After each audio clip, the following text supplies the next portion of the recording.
Chapter 46-68. Damn it, damn it, damn it. Tai Jinxing wasn't the only one who was surprised.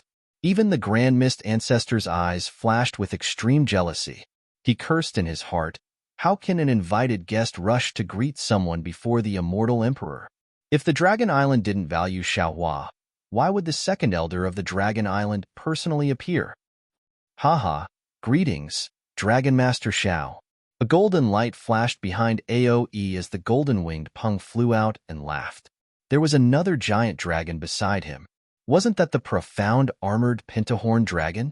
Even though the pentahorn dragon had a trace of disdain on his face, he didn't hesitate and said, "The famous Dragon Master Xiao is actually like this. This saint has long heard about it, but after seeing it today, I'm still in awe of Dragon Master's temperament." Damn it, isn't it just the West Sea Dragon Palace? Xiaohua wasn't surprised when the golden-winged Peng came out. However, when he saw Aoe and the pentahorn dragon, he immediately understood that Zhang Hong's killing of the West Sea had attracted the attention of the Dragon Island. As expected, the Dragon King of the Eastern Sea, Ao Qian, appeared behind the profound armored pentahorn dragon. However, Ao Qian bowed and said, "Greetings, Dragon Master Xiao. I didn't know that the Buddha of Xuanji Mausoleum was actually your nephew. I apologize for my lack of manners. After Ao Feng obtained the scriptures from the Nirvana Paradise, he mentioned to me many times how the Buddha of Xuanji Mausoleum had taken care of him along the way."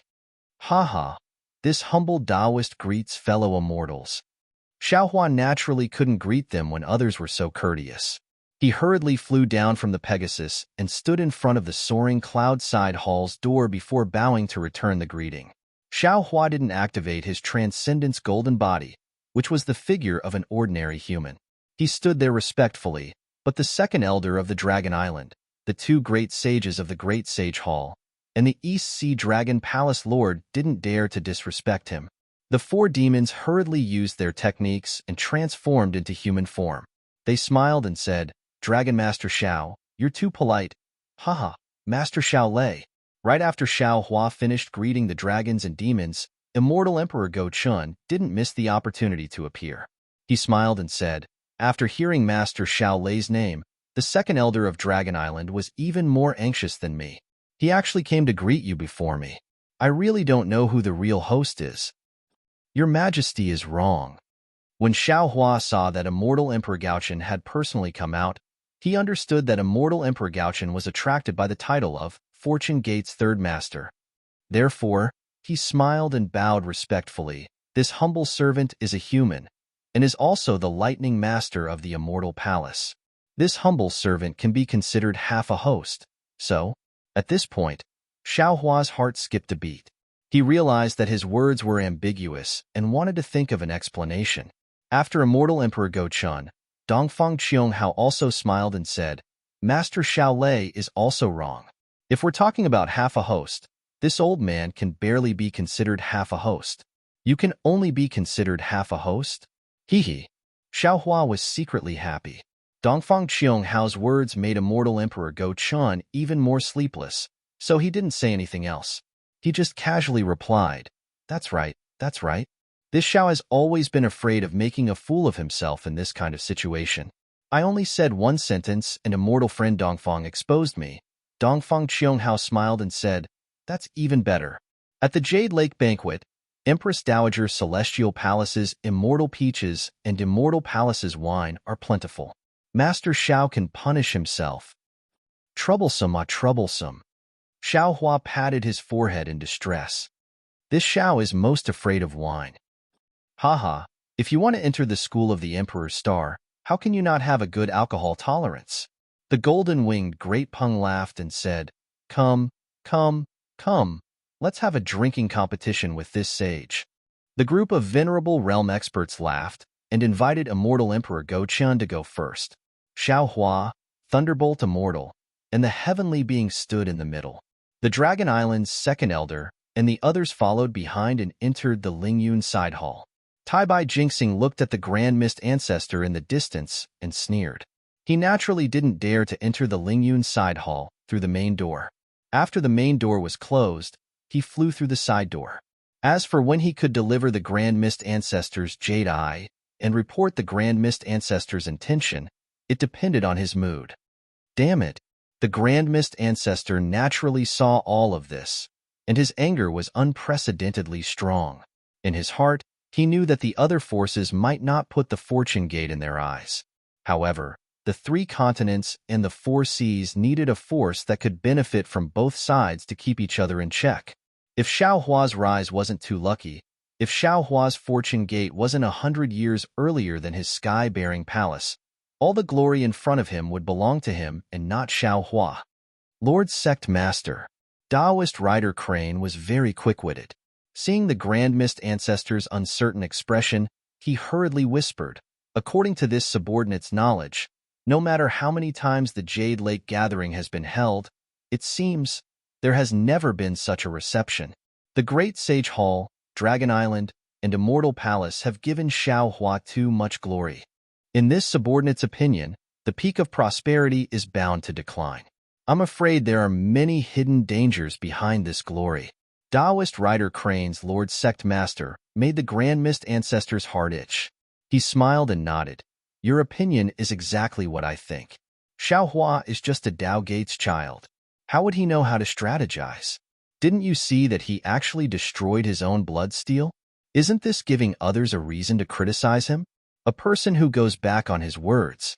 It's only because of the current situation of the 3 continents that he can be so arrogant. AI, the times make heroes in terms of luck.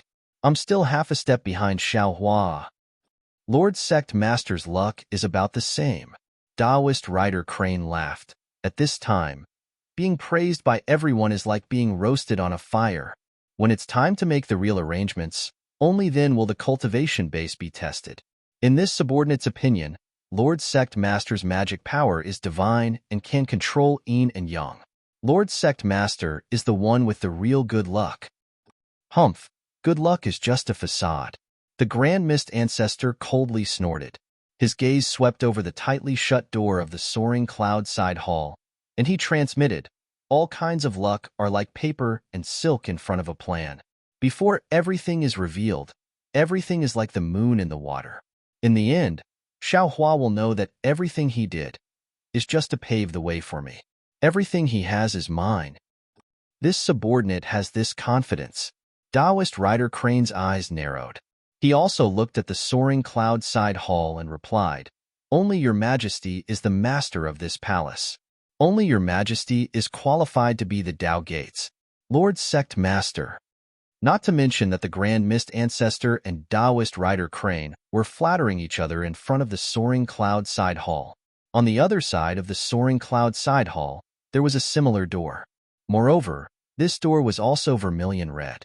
However, this door was decorated with 36 golden stars.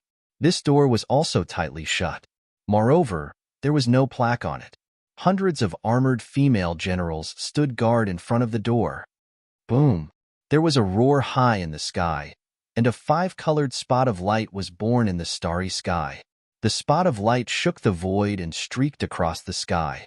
Behind the spot of light, clouds like a bridge of clouds surged out from the vibrating space and covered the horizon. The female generals guarding the door tensed up. Among them, 10 of them moved and landed on the bridge of clouds. The leader's eyes flashed with a clear light as she looked at the other side of the bridge of clouds. In less than the time it took to brew a cup of tea, dozens of female officials dressed in palace attire flew over with 2 imperial canopies. At this time, the 2 imperial canopies were not covered by the multicolored light, revealing the 2 charming princesses inside. 2 of the princesses looked very similar, but their expressions and temperaments were completely different. One had a cold expression with bright eyes that emitted a murderous aura. The female officials near the canopy lowered their heads and didn't dare to come closer. Wasn't this the 5th princess of the immortal emperor, Qingqing? The other one had a sorrowful expression and looked around with a pitiful expression. This was the 6th princess of the Bright Jade Palace, Miao Miao. At this time, there was a faint blue and white mark on her forehead.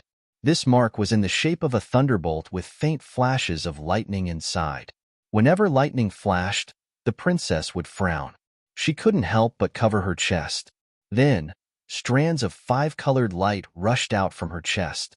This five-colored light traveled up her jade-white neck to her forehead and entered the blue and white mark. Your Highness. The one guarding the canopy was naturally Yu Xiaojing. She saw the princess's frown and quickly asked, Your Highness, if you can't hold on, how about you let Princess Miao Miao see the Empress and ask for leave on her behalf? We'll return to the Jasper Flower Palace right now. Humph, we're already in front of the Lingyun Side Palace. How can we return? Princess Qingqing snorted and said, Plus, this princess didn't have time to ask for His Majesty's forgiveness after the battle at Chaomuya. This gathering is a good opportunity. If this princess doesn't come and His Majesty asks, won't this princess be punished? This servant knows. Yu Xiaojing smiled bitterly, but this servant is worried about your highness' injuries. There's no need for that. Princess Qingqing waved her hand in annoyance, stopping Yu Xiaojing from speaking. A rare look of confusion appeared in her eyes. She wasn't looking at Yu Xiaojing or Princess Miao Miao. Instead, she was looking at the boundless stars. Your Highness. Yu Xiaojing glanced at Princess Miao Miao and whispered to Princess Qingqing, You haven't seen many messages yet. This servant thinks you should take a look before entering the Lingyun Side Palace. We'll see. Princess Qingqing frowned again. Her injuries were clearly acting up again. She said impatiently, Nothing is more important than asking for His Majesty's forgiveness right now. Yes, Your Highness. Yu Xiaojing opened her mouth but stopped when she saw Princess Qingqing's pain. Big sister. Princess Miao Miao's gentle voice rang out when she saw Princess Qingqing in such a state. I heard you went to Prime Purity Palace after returning from Dawn and Dawn. Why haven't you recovered yet? Princess Qingqing's eyes flashed with shame and anger. The one who injured me is a Taoist Grand Ascension Stage cultivator. He seems to be even more powerful than the master of the Shangqing Palace.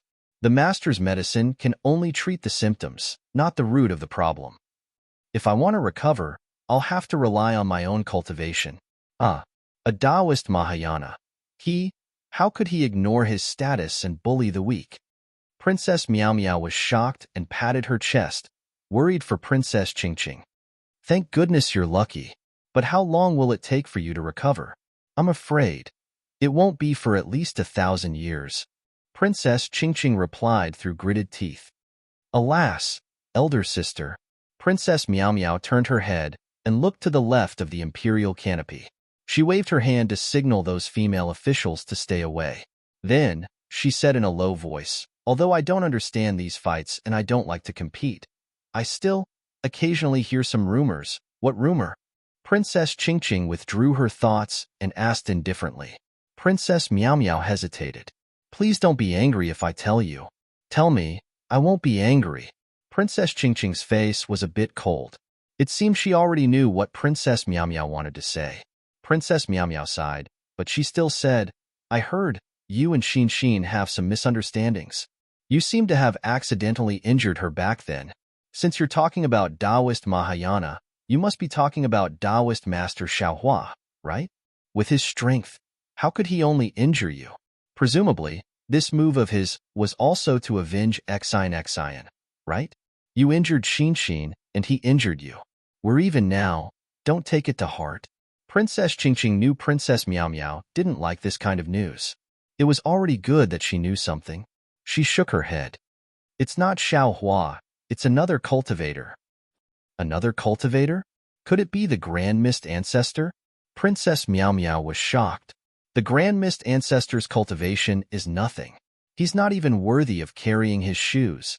Princess Qingqing said casually, but there was a hint of arrogance in her words. She was shocked and hurriedly looked at Princess Miao Miao. Princess Miao Miao was also shocked and turned to look at Princess Qingqing. Their gazes met, and they turned back at the same time as if they were electrocuted. It was absolutely strange. After a few breaths of silence, the two of them spoke at the same time. Sister, who is that person? Miao Miao, is there any important news recently? Princess Miao Miao didn't say anything. She lowered her head slightly and smiled faintly. Princess Qingqing's cheeks were burning and her eyes were a little messy. Sister. Princess Miao Miao stopped smiling and said softly, I never ask about the immortal palace or the hidden immortal continent. How would I know any important news? In, forget it if you don't know, Princess Qingqing said perfunctorily. She looked at the Lingyun side palace and changed the topic. Sister, I remember that it's only been a few days since the Jade Lake Gathering. Why is the Jade Lake Gathering being held again? Who are they inviting? Is it the new Confucian sage? If you don't know, then I don't know either. Princess Miao Miao smiled. But it's the Empress Imperial Decree. We'll go. No. Princess Qingqing became nervous as her imagination ran wild. I have to see what's going on first. Otherwise, I'll be caught off guard. Jinger. Yes, Your Highness. Yu Xiaojing naturally stayed away from the canopy and hid her ears in her heart. Seeing Princess Qingqing waving at her, she hurriedly flew over. Quick, show me the latest message, Jade-Eye. Princess Qingqing was anxious. Lightning flashed between her eyebrows again. She couldn't help but hold her heart again. Yu Xiaojing felt sorry for her, but she didn't dare to delay. She took out a dozen jade eyes and handed them over. Are you Princess Qingqing and Princess Miao Miao in front? The female general had already flown over and asked. Yes, it is our princess. Yu Xiaojing and a female official from the Bright Jade Palace responded and flew over. The Empress has decreed that the two princesses are to go to the Jade Lake immediately. The female general transmitted her voice. Yu Xiaojing smiled. Generals, please lead the way. This way, please. The female general didn't dare to delay. She led the cloud bridge to the side door. Seeing that they were about to reach the side door, Princess Qingqing exclaimed from inside the canopy, How is this possible? The four noble houses, actually. That damned servant, Gu Xianyun. Yu Xiaojing hurriedly flew back and whispered in panic, Your Highness, please don't be angry. Xianyun has already died in front of the Sunset Cliff. It's all this servant's fault for not reporting such an important matter. Phew. Princess Qingqing was naturally anxious as well. She cursed Gu Xianyun in anger when she didn't know about such an important matter. Seeing Yu Xiaojing so flustered, she couldn't help but feel annoyed. She sighed and said, Fine. It's not your fault. I didn't return to the Jasper Flower Palace and received the Empress decree as soon as I returned. At this moment, a rumbling sound came from the night sky not far away. Hundreds of pillars of Aoran Qi descended from the starry sky. Within the pillars of Aoran Qi, clouds poured down like a waterfall. When the Aoran Qi fell into the clouds, it immediately emitted a brilliant light. What was special was that within the clouds, a flying phoenix palanquin flew over. Under the cover of the clouds, it looked like a phoenix that ruled over the world. An overwhelming majestic aura instantly covered the surrounding space. On the left side of the flying phoenix palanquin, the silhouettes of the dozens of women in palace robes became somewhat blurry. Is that the Empress flying phoenix palanquin? Princess Qingqing and Princess Miao Miao were surprised. Is the Empress not in the Jade Lake? The Empress is in the Jade Lake. The female general at the front replied. The Empress decree flew in from outer space, and the Empress sent the flying phoenix palanquin to receive it. I'm afraid it's an honored guest invited by the Empress. Oh? Princess Qingqing was surprised. She rolled her eyes and smiled. How many people in the world are worthy of the Empress sending the flying phoenix palanquin? Could it be the concubines of the four great clans? However, the four great clans just offended the immortal palace. Their concubines are close to the Empress, but they won't come to the Jade Lake. If it's not the four great clans, then it's the concubines of Gongshu, Duanmu, Kong, and Ming? Princess Miao Miao was also confused, but they don't seem to be qualified to sit in the flying phoenix palanquin. That's strange. Princess Qingqing shook her head and said, I can't think of anyone who can sit in the flying phoenix palanquin. Maybe it's the Dragon Queen of the Dragon Palace of the Four Seas? Princess Miao Miao asked again. The Dragon Empress of the Dragon Palace of the Four Seas has never come to the Immortal Palace. Princess Qingqing shook her head and said, Moreover, the dragon race is different from us humans. Their Dragon Empress is just a title.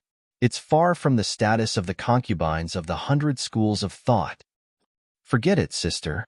We don't need to guess. Princess Meow Meow said with a smile. We have to kneel when the flying phoenix palanquin appears. Won't we know when the honored guest comes out? Humph, kneel. Princess Ching Ching's eyes flashed with pride. One day, I will sit in the flying phoenix palanquin and make that slut kneel. Sigh. Princess Ching Ching's voice wasn't loud, but Princess Meow Meow heard it clearly. She naturally knew who the slut was. She could only sigh and walk out of the imperial canopy. She walked to the side of the cloud bridge with Princess Ching Ching and prepared to welcome the flying phoenix palanquin. The clouds were like a bridge. The palanquin above the clouds was like a phoenix that spread its wings and landed in front of the palace gate. Princess Ching Ching and Princess Meow Meow had already flown to the palace gate from the side door when the palanquin approached. When the clouds converged, the flying phoenix palanquin stopped in midair. The clouds turned into a huge illusion of a phoenix and rushed through the red door. Behind the illusion, a woman in palace attire walked out of the palanquin. Princess Ching Ching, Princess Meow Meow, and many other female officials hurriedly knelt on the ground and shouted, "We respectfully welcome your majesty." As the phoenix illusion landed on the crimson door, the 36 stars flashed at the same time. Boom boom. The crimson door next to everyone slowly opened. The phoenix illusion landed inside the door and set off a complete brilliance. Many female officials flew out from the radiance and knelt on the ground while shouting, "We respectfully welcome your majesty. Io, sister, get up, get up." Just as Princess Ching Ching and Princess Meow Meow knelt on the ground and didn't dare to raise their heads, a familiar voice rang in their ears. "Little sister doesn't deserve such great respect." Ah? Exion? When Princess Ching Ching heard this, it was as though she had been struck by lightning. She looked up in shock and disbelief at the new princess who was blushing bashfully. She even looked at Bai, and who was beside the new princess, and exclaimed, "You, when did you escape?" Then, before Exion could speak, Princess Ching Ching jumped up from the ground and scolded, Exion, what right do you have to sit in this flying phoenix palanquin? You've overstepped the etiquette and called yourself your majesty. Do you know that you've violated the immortal law? I'm going to see his majesty today to present a Ching Ching." Just as Princess Ching Ching was feeling embarrassed and angry, a kind voice came from inside the hall. "Your younger sister has just escaped and returned to the Lingyun side hall. Why are you picking on her again? Don't you think you're being picky?" "Greetings, Celestial Empress." Princess Ching Ching immediately bowed respectfully in front of the Lingyun side palace, greeting the Celestial Empress with the etiquette of a ruler and her subject. "Get up." East Sea Empress looked at her competitive daughter and sighed. She flicked her sleeves and said, "This isn't Lingyun side palace or fragrant side palace. It's enough for you to call me mother." The etiquette of Confucian cultivators precedes the kinship of the immortal palace. Your son doesn't dare to overstep the bounds. Princess Ching Ching naturally wouldn't let Princess Exion off. She said, "It's precisely because your majesty dotes on Exion that she oversteps the bounds again and again. I hope your majesty will think twice in the future." How am I overstepping the bounds? East Sea Empress looked at Princess Ching Ching with amusement and anger.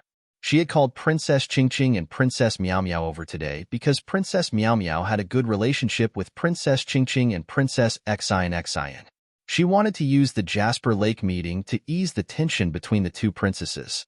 But who would have thought that Princess Ching Ching and Princess Meow Meow would arrive at the same time as the new princess's flying phoenix sedan? Princess Ching Ching would kneel to the new princess in the flying phoenix sedan. Princess Ching Ching was naturally furious. She seemed to have overreached herself. Although the ninth princess is His Majesty's descendant and has a noble status, Princess Ching Ching, seemed to have thought of something, and her expression changed. She quickly shut her mouth. But a moment later, she gritted her teeth and said, "She hasn't made any outstanding achievements. With her unmarried status, how can she sit in this flying phoenix sedan chair?" Ching Ching. East Sea Empress' expression didn't change. She asked thoughtfully, "These days, you weren't in the Jasper Flower Palace, right?" "Yes, Your Majesty." Princess Ching Ching replied, "Your son was injured by the Fortune Gates lightning reverend on the Sunset Cliff. I've been recuperating in the High Purity Palace. If that's the case, your majesty will pardon you. East Sea Empress nodded and turned to a female official. Xiao, read His Majesty's decree to Princess Qingqing. Yes, your majesty. The female official didn't dare to delay. She hurriedly got up and returned to the palace. A moment later, she flew out again with a decree in her hand. After the decree was unfurled, everyone except East Sea Empress knelt down and listened to the female official read it word by word. By the will of the heavens, the ancestors of the Confucian cultivators rejoice. Today, with the help of the 9th princess, I obtained the 5 energies unification technique from the master of the literary stream palace and found the true essence of my Confucian cultivation. My hidden immortal will return to the orthodox Confucian cultivation and will definitely shine for generations to come. This is one of the 9th princess' great achievements. After the sutra seeking of extreme bliss, I encountered danger in the longevity town. The 9th princess used the mystic origin water control flag to break the connate 4 directions formation and save me from danger. This is another of the 9th princess' great achievements. When the hidden immortal died and the 9 provinces formation collapsed, I, the 9th princess, fearlessly took the risk and brought my 9 provinces cauldron formation to the Tao Gate. This is the 3rd of the 9th princess' great achievements. The 9th princess's 3 great merits are the auspicious purple clouds, the Eastern Ascension Immortal Palace, and her name in the annals of history. Therefore, this emperor hereby grants the 9th princess the title of Purple Clouds, and she will enjoy the 1st class of imperial concubines. PFFF. Before the female official could finish reading Immortal Emperor Go Qin's decree, Princess Qingqing spat out a mouthful of blood and collapsed in front of the Lingyun side palace. Sister. No one dared to move. Princess Xine hastily got up and helped Princess Qingqing up. Why did you do this? Get out of my way.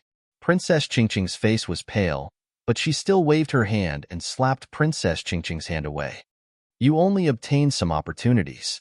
What's there to be arrogant about? Sigh. Princess Xine sighed. She looked at Princess Qingqing and whispered, I've fought with you for thousands of years. Now that I look back, I find it laughable. From now on, the immortal palace is yours. I'll hand it over to you, humph. Princess Qingqing sneered. Don't try to fool me with these words. Don't think I don't know what you're thinking. Let me tell you, you've only taken a few more steps. The one who has the last laugh is the true winner. Sister. Princess Xine naturally wasn't afraid of Princess Qingqing. She calmly replied, Believe it or not, only when you meet the things and people that you should meet will you realize that the things that you worked so hard for before are really just smoke. Qingqing.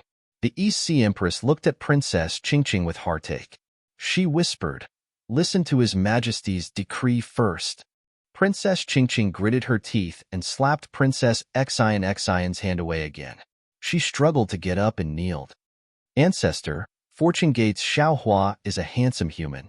He created the Fortune Gate and established the Xiao World Empire. He is our immortal palace's lightning master. He fought against the 4 great clans at Dawn and Dusk Cliff.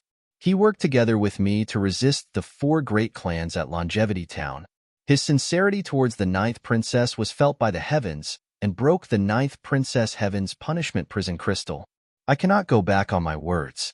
Today, I announce to the world that I agree to Xiao Hua's marriage proposal. Once Xiao Hua sets up the 9 provinces grand formation for our immortal palace, he can marry the 9th princess. Thus, the East Sea Empress smiled as she looked at Princess Qingqing. She knew that Princess Qingqing had always viewed the new princess as a strong rival. Now that the new princess had been given a title, she would be leaving the immortal palace. Now that she was going to marry Xiao Hua, the hatred between Princess Qingqing and the new princess would naturally disappear. Perhaps they would be able to bury the hatchet. Unfortunately, the East Sea Empress was still wrong. Princess Qingqing forced herself to listen, but when she heard the word wedding, her expression changed drastically. PFFF. Another mouthful of blood mixed with lightning gushed out of her mouth. Princess Qingqing had completely fainted in front of the Lingyun side palace. Princess Xine looked at Princess Qingqing with pity. However, she didn't go forward. She naturally treated Princess Qingqing as her elder sister and was willing to use her family to awaken her coldness. However, Princess Qingqing had already rejected her good intentions. How could Princess Xine help her? Send the fifth princess to Ija's palace to rest.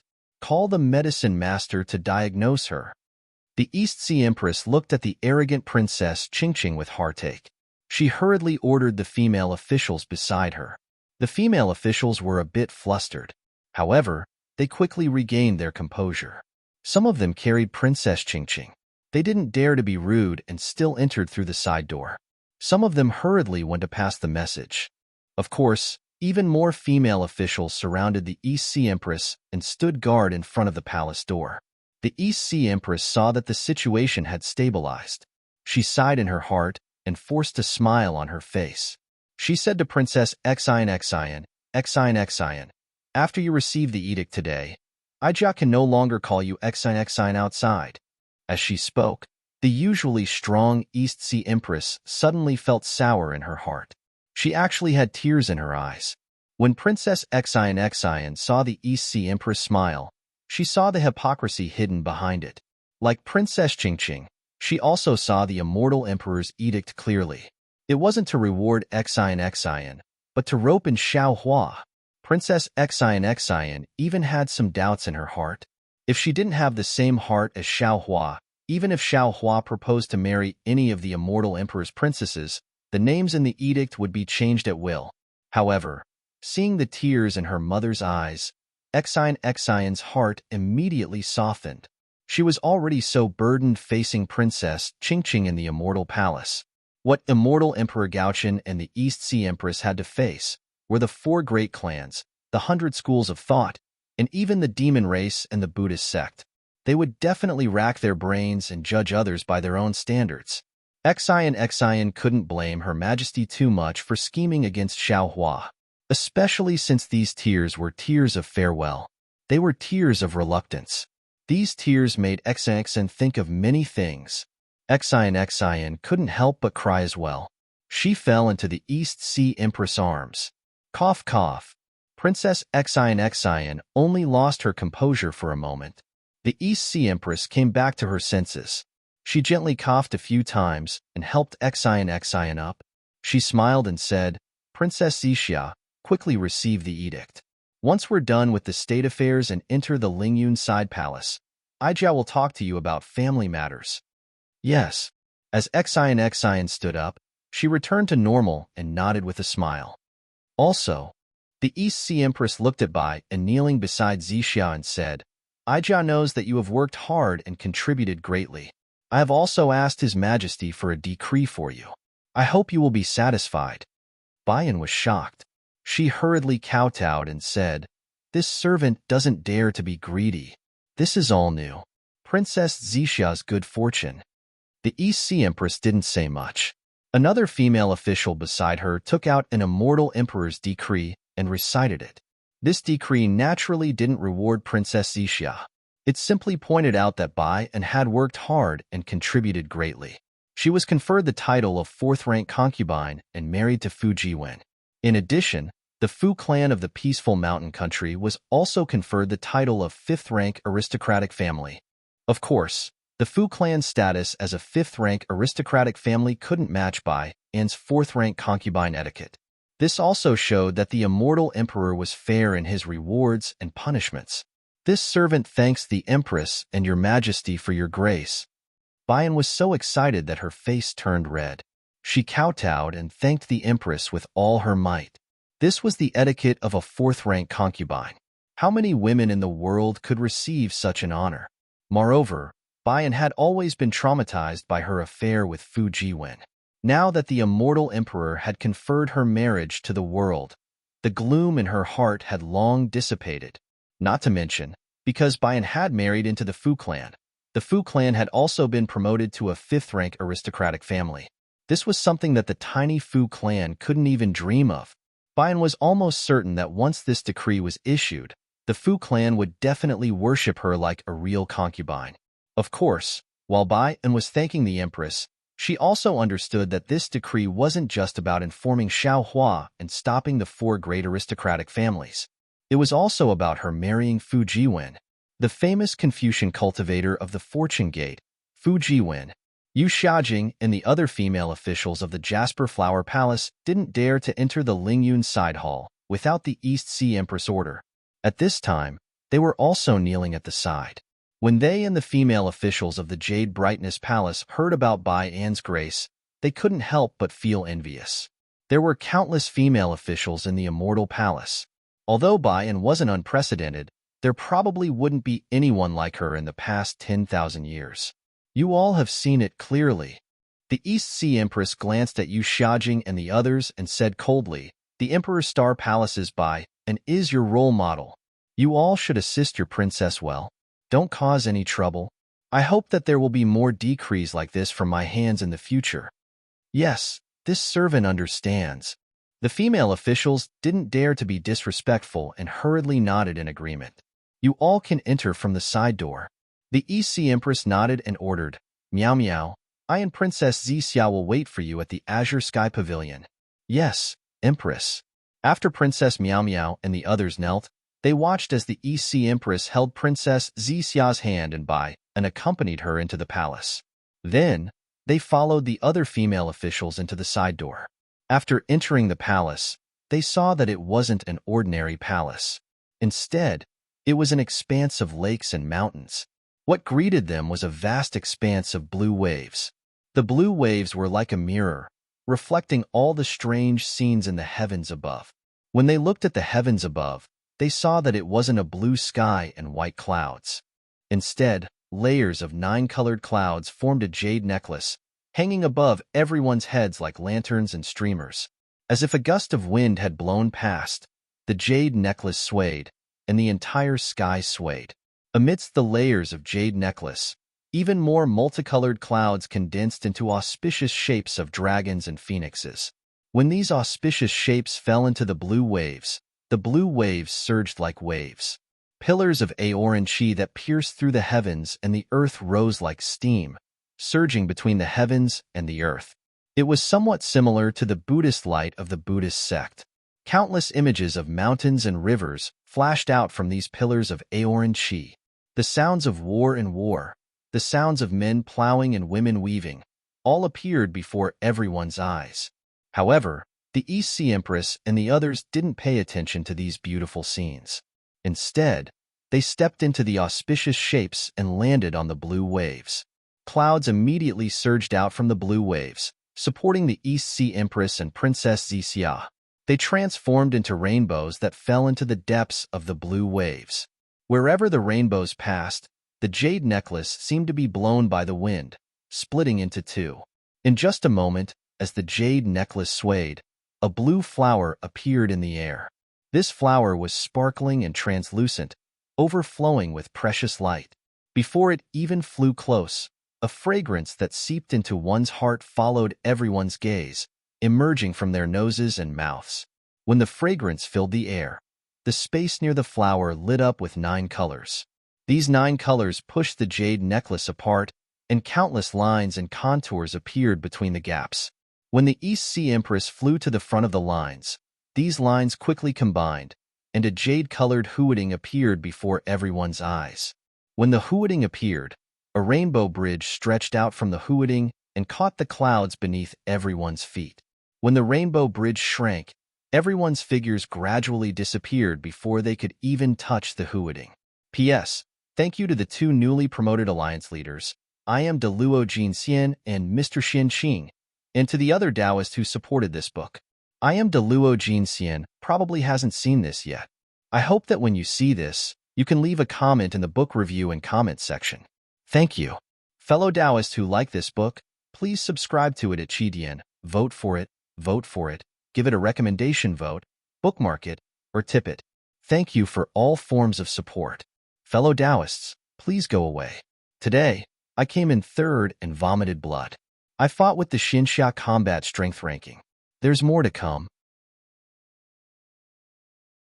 Chapter 4669. Emerald Sky Pavilion was naturally a pavilion, but when Bayan followed Princess Zixia into the pavilion, she saw that it was actually a heavenly abode. Above her head was a clear sky, Below her feet was a vast expanse of blue water, and around her were glittering golden flowers that appeared and disappeared with her every breath. How could she not know that this was the Jade Pool's heavenly abode? Bayan didn't think it was strange. She carefully lowered her head and followed beside Princess Zixia. When the East Sea Empress sat down, Princess Zixia stood beside her. The East Sea Empress raised her hand, and a seat that looked like a flower bud appeared out of thin air. She smiled and said, "Exi, Zixia, now that you have a title, you can have a place in Emerald Sky Pavilion. Take a seat." Tears appeared in Princess Zixia's eyes. Looking at the picturesque East Sea Empress, she knew that although the East Sea Empress didn't look old, her state of mind was full of vicissitudes. Just her matters alone made the East Sea Empress worry a lot. If the East Sea Empress hadn't demoted by and from the heavenly abode, she didn't know when she would be able to see the light of day again. Of course, Princess Zixia knew that in addition to the East Sea Empress, she also had Xiaohua, who valued his promises like gold. As long as Xiaohua knew about her, he would definitely search high and low for her. With Xiaohua's strength, she would definitely be able to escape. However, facing the mother who gave birth to her, Princess Zixia felt a rare warmth. She lowered her head and said, "Yes, Empress." As Princess Zixia sat down, Bayan carefully stood behind her. The East Sea Empress smiled and said, "Exian, Exian, now that we are at Emerald Sky Pavilion, there is no need to follow the heavenly abode's etiquette. Just address me as family." "Yes, mother," Princess Zixia replied with a smile. Boy hasn't called mother that in a long time. Princess Zixia's words caused the East Sea Queen's eyes to redden. She wiped the corners of her eyes with her sleeve and sighed. "That's right, Exian, Exian. These years, it's been hard on you." Hearing Princess Zixia call the East Sea Empress mother, the East Sea Empress lost her composure again. Bayan and the maids beside the East Sea Empress didn't raise their heads and exchange glances. They all gently moved their bodies and left Emerald Sky Pavilion, standing outside the heavenly abode. Princess Zixia wasn't in a hurry to speak. She waited for Bayan and the others to leave before saying, "I've made Imperial Mother worry. Actually, in these 300 years. Come here and sit beside Mother." The East Sea Empress' expression was filled with love as she extended her hand towards Princess Zixia. Princess Zixia was shocked. After all, as far as she could remember, she had never been so intimate with the East Sea Empress. However, despite her surprise, Princess Zixia also understood that although she had not married Xiaohua, Immortal Emperor Goqin's decree had already been passed down. She could no longer stay in the Immortal Palace. This was no different from marrying Xiaohua. It would not be as easy for the Eastern Sea Empress to see her in the future. The Empress would only be so sad and lose her composure when she was about to lose something, right? Princess Zixia also felt a sense of loss. She stood up and walked to the side of the East Sea Empress. The East Sea Empress held Princess Zixia's hand and hugged her. That warmth made Princess Zixia feel like she had returned to her childhood. "Imperial Mother," Princess Zixia whispered, "actually, in these 300 years, although the boy had suffered some hardships, the boy had also gained a lot. When the boy met Xiaohua, he had already taught the boy the 5 energies unifying origin technique. The boy used these 300 years to painstakingly cultivate. These 300 years were just the blink of an eye." At this point, Princess Zixia even said mischievously, "I won't hide it from Imperial Mother." The boy knew that Xiaohua's cultivation was low at that time. The boy even thought that after he cultivated to the literary saint realm, he would break through the seal on his own. "Sigh, this kind of thing. Why didn't you tell Imperial Mother?" The East Sea Empress sighed. A bitter smile appeared on Princess Zixia's face. The Immortal Emperor's decree had already been passed down. If the boy told Imperial Mother, it would only make things difficult for Imperial Mother. Rather than that, it would be better not to say it. "It's good that you weren't suppressed in the Heaven Punishment Prison Crystal." The East Sea Empress still had some lingering fear as she said, "Imperial Mother was afraid that you would be like Bai and fall into the Heaven Punishment Prison Crystal. There would be no righteous chi, no Heaven-Earth Yuan chi, only darkness and loneliness in your eyes." "Perhaps," Princess Zixia said with some hesitation. This is also one of His Majesty's plans? Sigh, perhaps. Hearing Princess Zixia mention immortal Emperor Go-chun and thinking about the innate five-element flags, the East Sea Empress couldn't help but think too much. She said, "No matter what His Majesty's plans were, you still profited from a disaster. Tell Imperial Mother the whole story." "Yes, Imperial Mother." Princess Zixia didn't dare to delay. She recounted everything that happened after she was suppressed in Liao River and how she broke through the seal. She didn't hide anything. The East Sea Queen's expression also changed after hearing this. Although she had some complaints about immortal Emperor Go-chun, they were husband and wife after all. She had only heard about the innate four cardinal formation from others and didn't think much of it before. But now, she understood that if it wasn't for Xiao Hua and Princess Zixia's mystic origin water control flag, immortal Emperor Go-chun might not have been able to return safely from Longevity Town. The East Sea Empress couldn't help but hug Princess Zixia and say, "Xian Xian, you are indeed Imperial Mother's lucky star." "I wouldn't dare. I'm afraid His Majesty has arranged everything." While Princess Zixia was enjoying her mother's love, she was still brooding over immortal Emperor Go-chun's suppression. Xian, you don't need to think so much." The East Sea Empress smiled bitterly and said, "Since you were born in the Immortal Palace and became His Majesty's princess, then you can't not face these things. Moreover, if His Majesty was really ruthless and directly suppressed you in the Heaven Punishment Prison Crystal, how could you cultivate the five elements origin and refine the mystic origin water control flag? It was only a temporary scheme, a backup plan, a preparation, but He also had the intention to take care of you. Your injuries were also healed during the suppression, weren't they?" "Yes, Imperial Mother." Princess Zixia nodded and said with a smile, "Boy has known about this since he was young, and this boy understands it even more now. Boy thanks Imperial Mother for giving Boy such a good opportunity to accompany Xiao Hua." "Xiao Hua is a good child." Hearing Princess Zixia mention Xiao Hua, a smile appeared on the East Sea Empress' face. She said, "Not to mention Sun Jian, who has always been arrogant, praising Xiao Hua to the point that it's rare in the heavens and earth. Even the three pure palace master, who he fought before, was full of praise. Not to mention the information that Imperial Mother obtained from other sources. He is already a Taoist Mahayana cultivator, but he still doesn't have a dual cultivation partner. It seems he has deep feelings for you. When did you two meet and fall in love with each other?" Princess Zixia blushed slightly and said in a low voice, "Boy doesn't know either. I just experienced life and death with him once, and after that, I couldn't help but like him." At this point, regardless of whether the East Sea Empress knew the details, Princess Zixia told her everything that had happened in the Mystic Water Palace at the bottom of the river. "Actually," the East Sea Empress said with a smile, "this is fate. Back then, Imperial Mother didn't like His Majesty. Moreover, His Majesty was much weaker than the heirs of the four great clans. However, after seeing you a few times, Imperial Mother couldn't help but like His Majesty. It was rare for the East Sea Empress to be so happy, and she actually talked about some past events that even Princess Zixia didn't know about. After talking for a while, Princess Zixia said with a smile, "Imperial Mother, I'm afraid Sister Miao Miao has already arrived. It's not good to let her wait outside for too long." "Yes, Imperial Mother knows."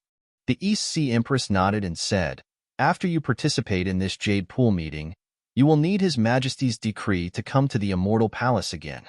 It's difficult for Imperial Mother to see you, so let her wait outside for a while." "Yes, Imperial Mother." Princess Zixia was born and raised in the Immortal Palace. She had been scheming against Princess Qing for so many years. When she heard the East Sea Empress' words, she immediately understood that the East Sea Empress must have some business to attend to other than family matters. Thus, she got out of the East Sea Empress' arms and said respectfully, "Boy understands." Seeing her daughter like this, the East Sea Empress was also heartbroken. However, she still hardened her heart and asked, "Exine, Imperial Mother still has a few things to ask you." "Imperial Mother, please speak." Princess Zixia nodded. Boy will definitely tell Imperial Mother what he knows.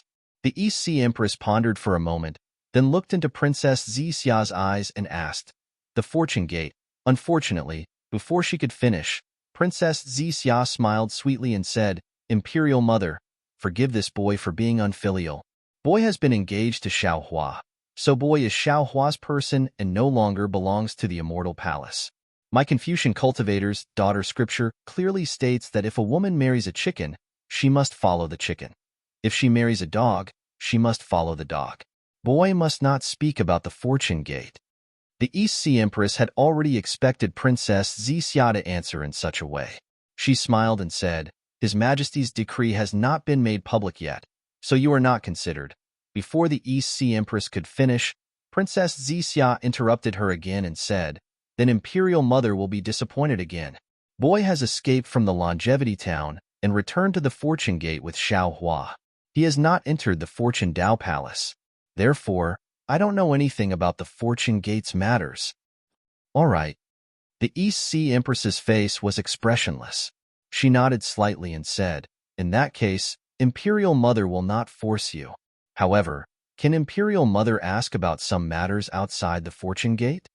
Princess Xia smiled bitterly and said, "Imperial Mother, boy has only been in the Soaring Dragon Mountain range for 3 to 5 days. Even if he wants to find some secrets to report to Imperial Mother, I'm afraid he doesn't have the time. Imperial Mother knows that I'm making things difficult for you." Helplessness appeared on the East Sea Empress's face. She shook her head and said, "But Imperial Mother still wants to ask you." "Imperial Mother, please speak." Princess Xia naturally understood the meaning of the East Sea Empress's words and nodded. "Master Shen." The East Sea Empress's eyes narrowed slightly as she looked at Fairy Xia. She asked word by word, "Have you heard Xiao Hua mention her whereabouts?" "Master Xingyue?" Princess Xia was stunned. She looked at the East Sea Empress with confusion and asked, "Why did your Majesty suddenly ask this?" The East Sea Empress thought for a moment and replied, "You can ask Xiao Hua about this secret. He naturally knows. Imperial Mother does not have your Majesty's permission, so it is not easy for me to explain.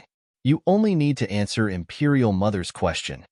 Princess Xia thought for a moment and replied, "When we were at the Fortune Gate, Xiao Hua did not mention Master Xingyue's whereabouts to boy. So it's like that." The East Sea Empress shifted her gaze away from Princess Xia's face. It was unknown if she had noticed the little Xiao Hua in Princess Xia's words, but she felt as if a heavy burden had been lifted from her shoulders. She nodded and said, "If that's the case, Imperial Mother will know. You've done well. We, Confucian cultivators, emphasize the 3 obedience and 4 virtues. Since you're going to be his wife in the future, you must think for him and serve your husband well." Seeing the gloomy expression on the East Sea Empress's face, Princess Xia's heart ached slightly as she clearly thought of the conflict between her and immortal Emperor Go Chun. She forced a smile and said, "Imperial Mother, please rest assured. Xiao Hua is a man with deep feelings. If there's something, he will find the right time to tell boy. Moreover, boy is not the kind of person who is jealous. If both sides understand each other, then everything can be discussed." Princess Xia's words had the intention of persuading the East Sea Empress. However, when she saw the East Sea Empress's ugly expression, her voice became softer and softer.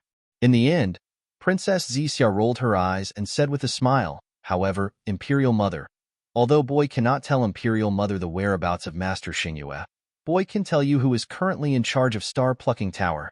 "Oh, who is it?" The East Sea Empress was stunned. The gloominess on her face disappeared as she asked Princess Xia curiously. "Far away on the horizon, but right in front of you." Princess Xia mischievously blinked her eyes again. "I see." The East Sea Empress's eyes lit up. She immediately understood where Suji and Fairy Xingyue had gone, and a smile appeared on her face. The East Sea Empress's expression changed slightly. Princess Xia immediately understood. She asked in surprise, "Imperial Mother, could it be that Master Xingyue has an extremely powerful background? The great array of the 9 states that has already been broken needs her to set it up again?" Previously, Princess Xia did not understand why immortal Emperor Go Chun had passed the method of setting up the great array of the 9 states to Xiao Hua through her. After all, she knew that with Xiao Hua's ability, even a Mahayana realm Taoist would not be able to set up the great array of the 9 states perfectly. However, after listening to the East Sea Empress's words, she could not help but have an idea. Sigh. Princess Xixia naturally did not mean to ask, but the East Sea Empress sighed again. This is His Majesty's idea, not Imperial Mother's plan. Now that Xingyue is helpless, His Majesty's plan is probably like drawing water with a sieve. Let's see how he deals with this. Hee hee. Princess Xixia covered her mouth and giggled. Darling Xiao is the most stingy. I'm afraid it's not easy to take out something that is already in his hands. The East Sea Empress did not know whether to laugh or cry when she thought of Xiao Hua's stinginess. She said softly, His Majesty probably has the same idea. That's why he simply let you teach him the method of setting up the 9 states. Imperial Mother. Princess Xixia did not ask much about the 9 states' great formation. Instead, she smiled and said, after Darling Xiao returned to the soaring Dragon Mountain range from the Star Moon Palace, he handed the star-plucking tower to Bayan. Boy followed Darling Xiao back to the Fortune Gate. Naturally, the star-plucking tower is in the hands of Boy. That's right, Imperial Mother. Bayan brought back a lot of good things from the star-plucking tower. Boy, you haven't seen Imperial Mother for a long time. Take these to show filial piety to Imperial Mother. As she spoke, Princess Xixia took out a lot of rare items from her Cosmos sack and presented them to the East Sea Empress. The East Sea Empress was a descendant of the Immortal Palace. What kind of rare items had she not seen before? However, what she saw was Princess Xixia's filial piety. She accompanied Princess Xixia to pick up and appraise the rare items one by one.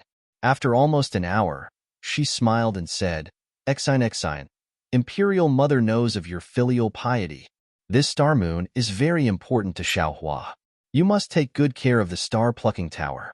With the star-plucking tower, in the future, even if Xiao Hua has wives and concubines, he must put you first. Not only does he love you, but he must also respect you in his heart. Yes, Imperial Mother. Boy understands. Princess Xixia carefully agreed again. Then, intentionally or unintentionally, she looked outside the Azure Sky Pavilion. AI, you are such a kind-hearted child. The East Sea Empress smiled and said, Imperial Mother only wants to talk to you for a while. You are thinking about other people's feelings. Imperial Mother, Boy only does what he should do. What other people think. Boy doesn't care. Princess Xixia also smiled and replied, Meow meow. The East Sea Empress said to the outside of the Azure Sky Pavilion, Come in.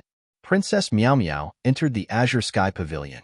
The other maids waited outside and did not dare to come in. The moment Princess Meow Meow entered the Azure Sky Pavilion, she respectfully knelt down and greeted, Greetings, Imperial Mother. Princess Xixia lowered her head and did not speak. However, she sighed in her heart. Princess Meow Meow was the least favored among the 9 princesses. However, she was also the most attached one. Princess Meow Meow was nervous when she saw Immortal Emperor Gaochen and the East Sea Empress. She did not know how to speak. Many of her answers were not in line with the Immortal Emperor and the Empress. For example, since she was kneeling, she should first call herself Imperial Mother and then see what the East Sea Empress wanted to say. If it were the other 8 princesses, they would do the same. However, this Princess Meow Meow, even though Princess Xixia reminded her many times, panicked when she saw the Emperor and the Empress. She forgot all the etiquette. Rise. The East Sea Empress was unhappy. Seeing Princess Meow Meow's lack of manners, she was even more unhappy. She indifferently waved her hand and asked Princess Meow Meow to rise. Princess Meow Meow heard the East Sea Empress' displeasure and became even more nervous. She replied, Thank you, Mother Empress. In an ordinary family, Mother Empress meant mother. As a child, it could be called casually.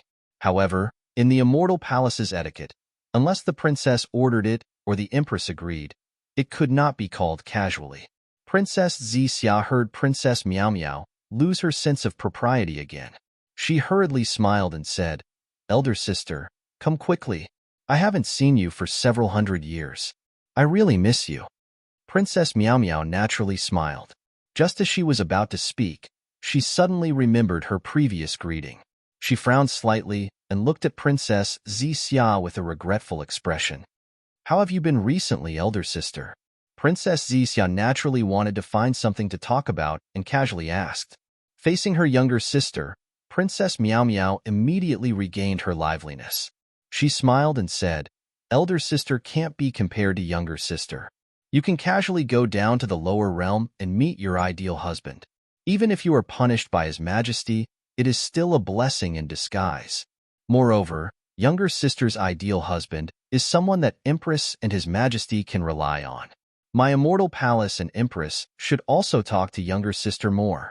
The East Sea Empress expression improved slightly. She smiled and said, everyone has their own fortune. Meow Meow, you don't need to think too much. For now, you should talk more with Zixia.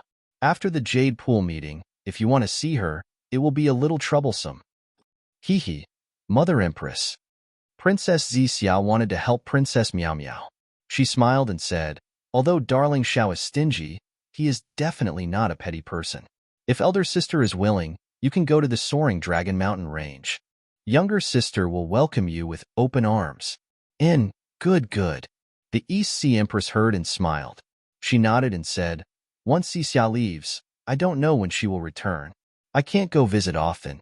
However, Meow Meow can go in my place. Zixia, the Fortune Dao Palace has 3 elders. If possible, you can find a suitable one for Meow Meow. Oh, right. Does the Fortune Dao Palace only have these 3 elders? Of course the Fortune Dao Palace doesn't. Princess Zixia was immersed in her family and accidentally answered. But she only said half a sentence before she realized that something was wrong. She immediately stopped and looked at the East Sea Empress with a bitter smile. Mother Empress, this boy doesn't know how many elders there are in the Fortune Dao Palace. Reverend Yun had a profound cultivation base, and he had been guarding the Fortune Dao Palace for a long time. If he was the 4th master of the Fortune Dao Palace, he would be stronger than the 3rd master of the Fortune Dao Palace. However, Reverend Yun had the 1st and 2nd master of the Fortune Dao Palace, and his overall strength was not any weaker than Xiao Lang. However, if Mother Empress is willing, this boy can talk to Darling Xiao. That lightning reverend and heavenly being are both human race's Mahayana realm experts.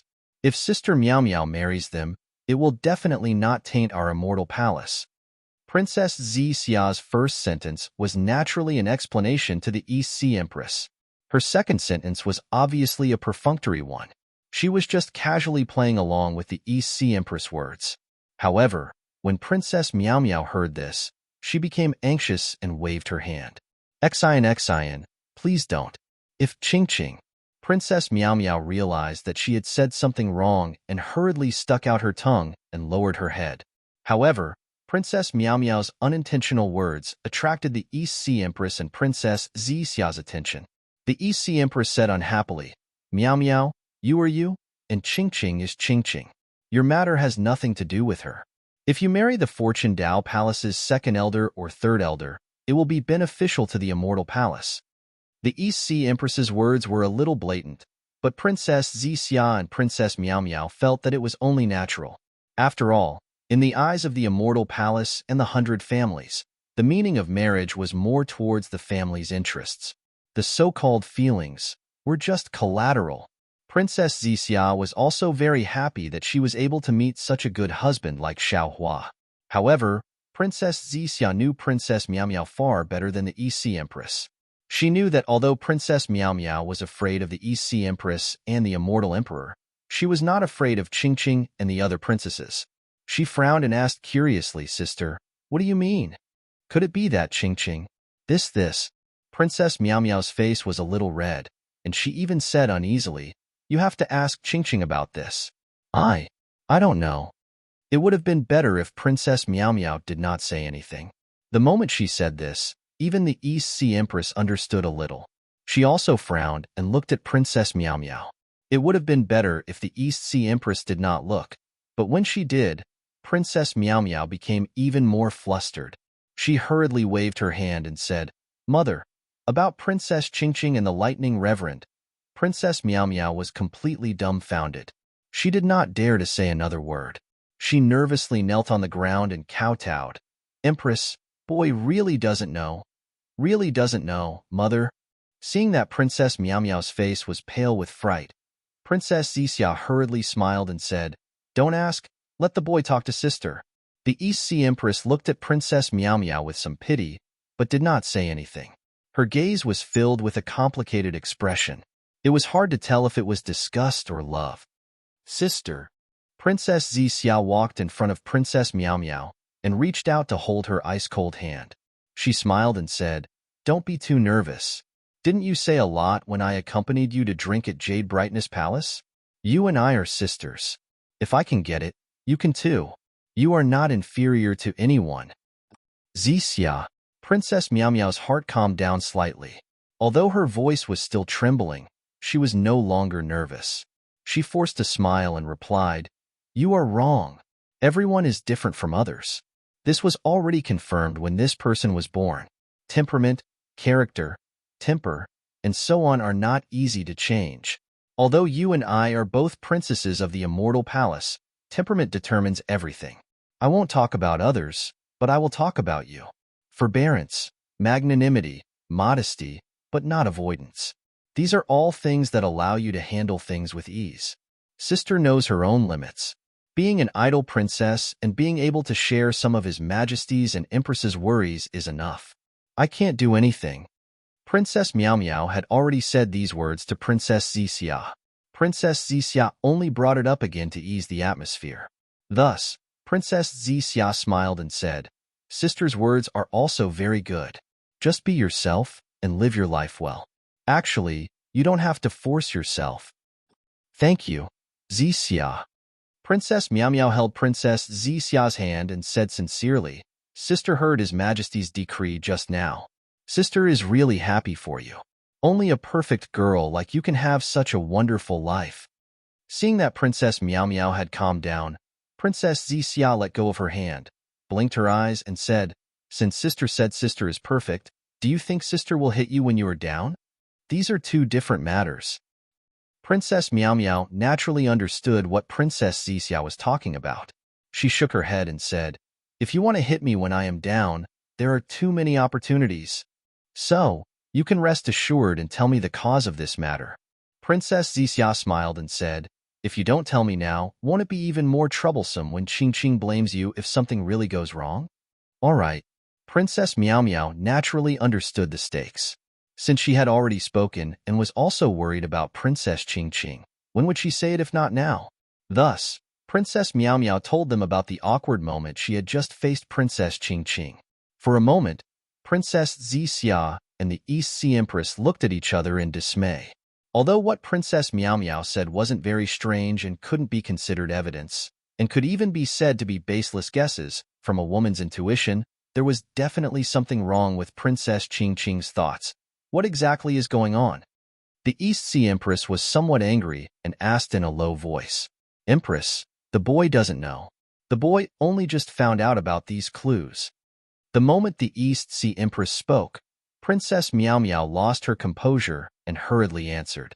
Princess Xixia smiled and said, "Mother, the matter isn't clear yet. Why get angry now? Didn't Ching Ching see the Thunder Immortal during the Battle of Day and Moo Cliff? Why don't we just ask what exactly happened? Where are the female officials of Jasper Flower Palace?" The East Sea Empress was angry again, as if this matter should have been reported by a female official long ago. "Summon the female officials of Jasper Flower Palace." Princess Xixia smiled and shouted outside.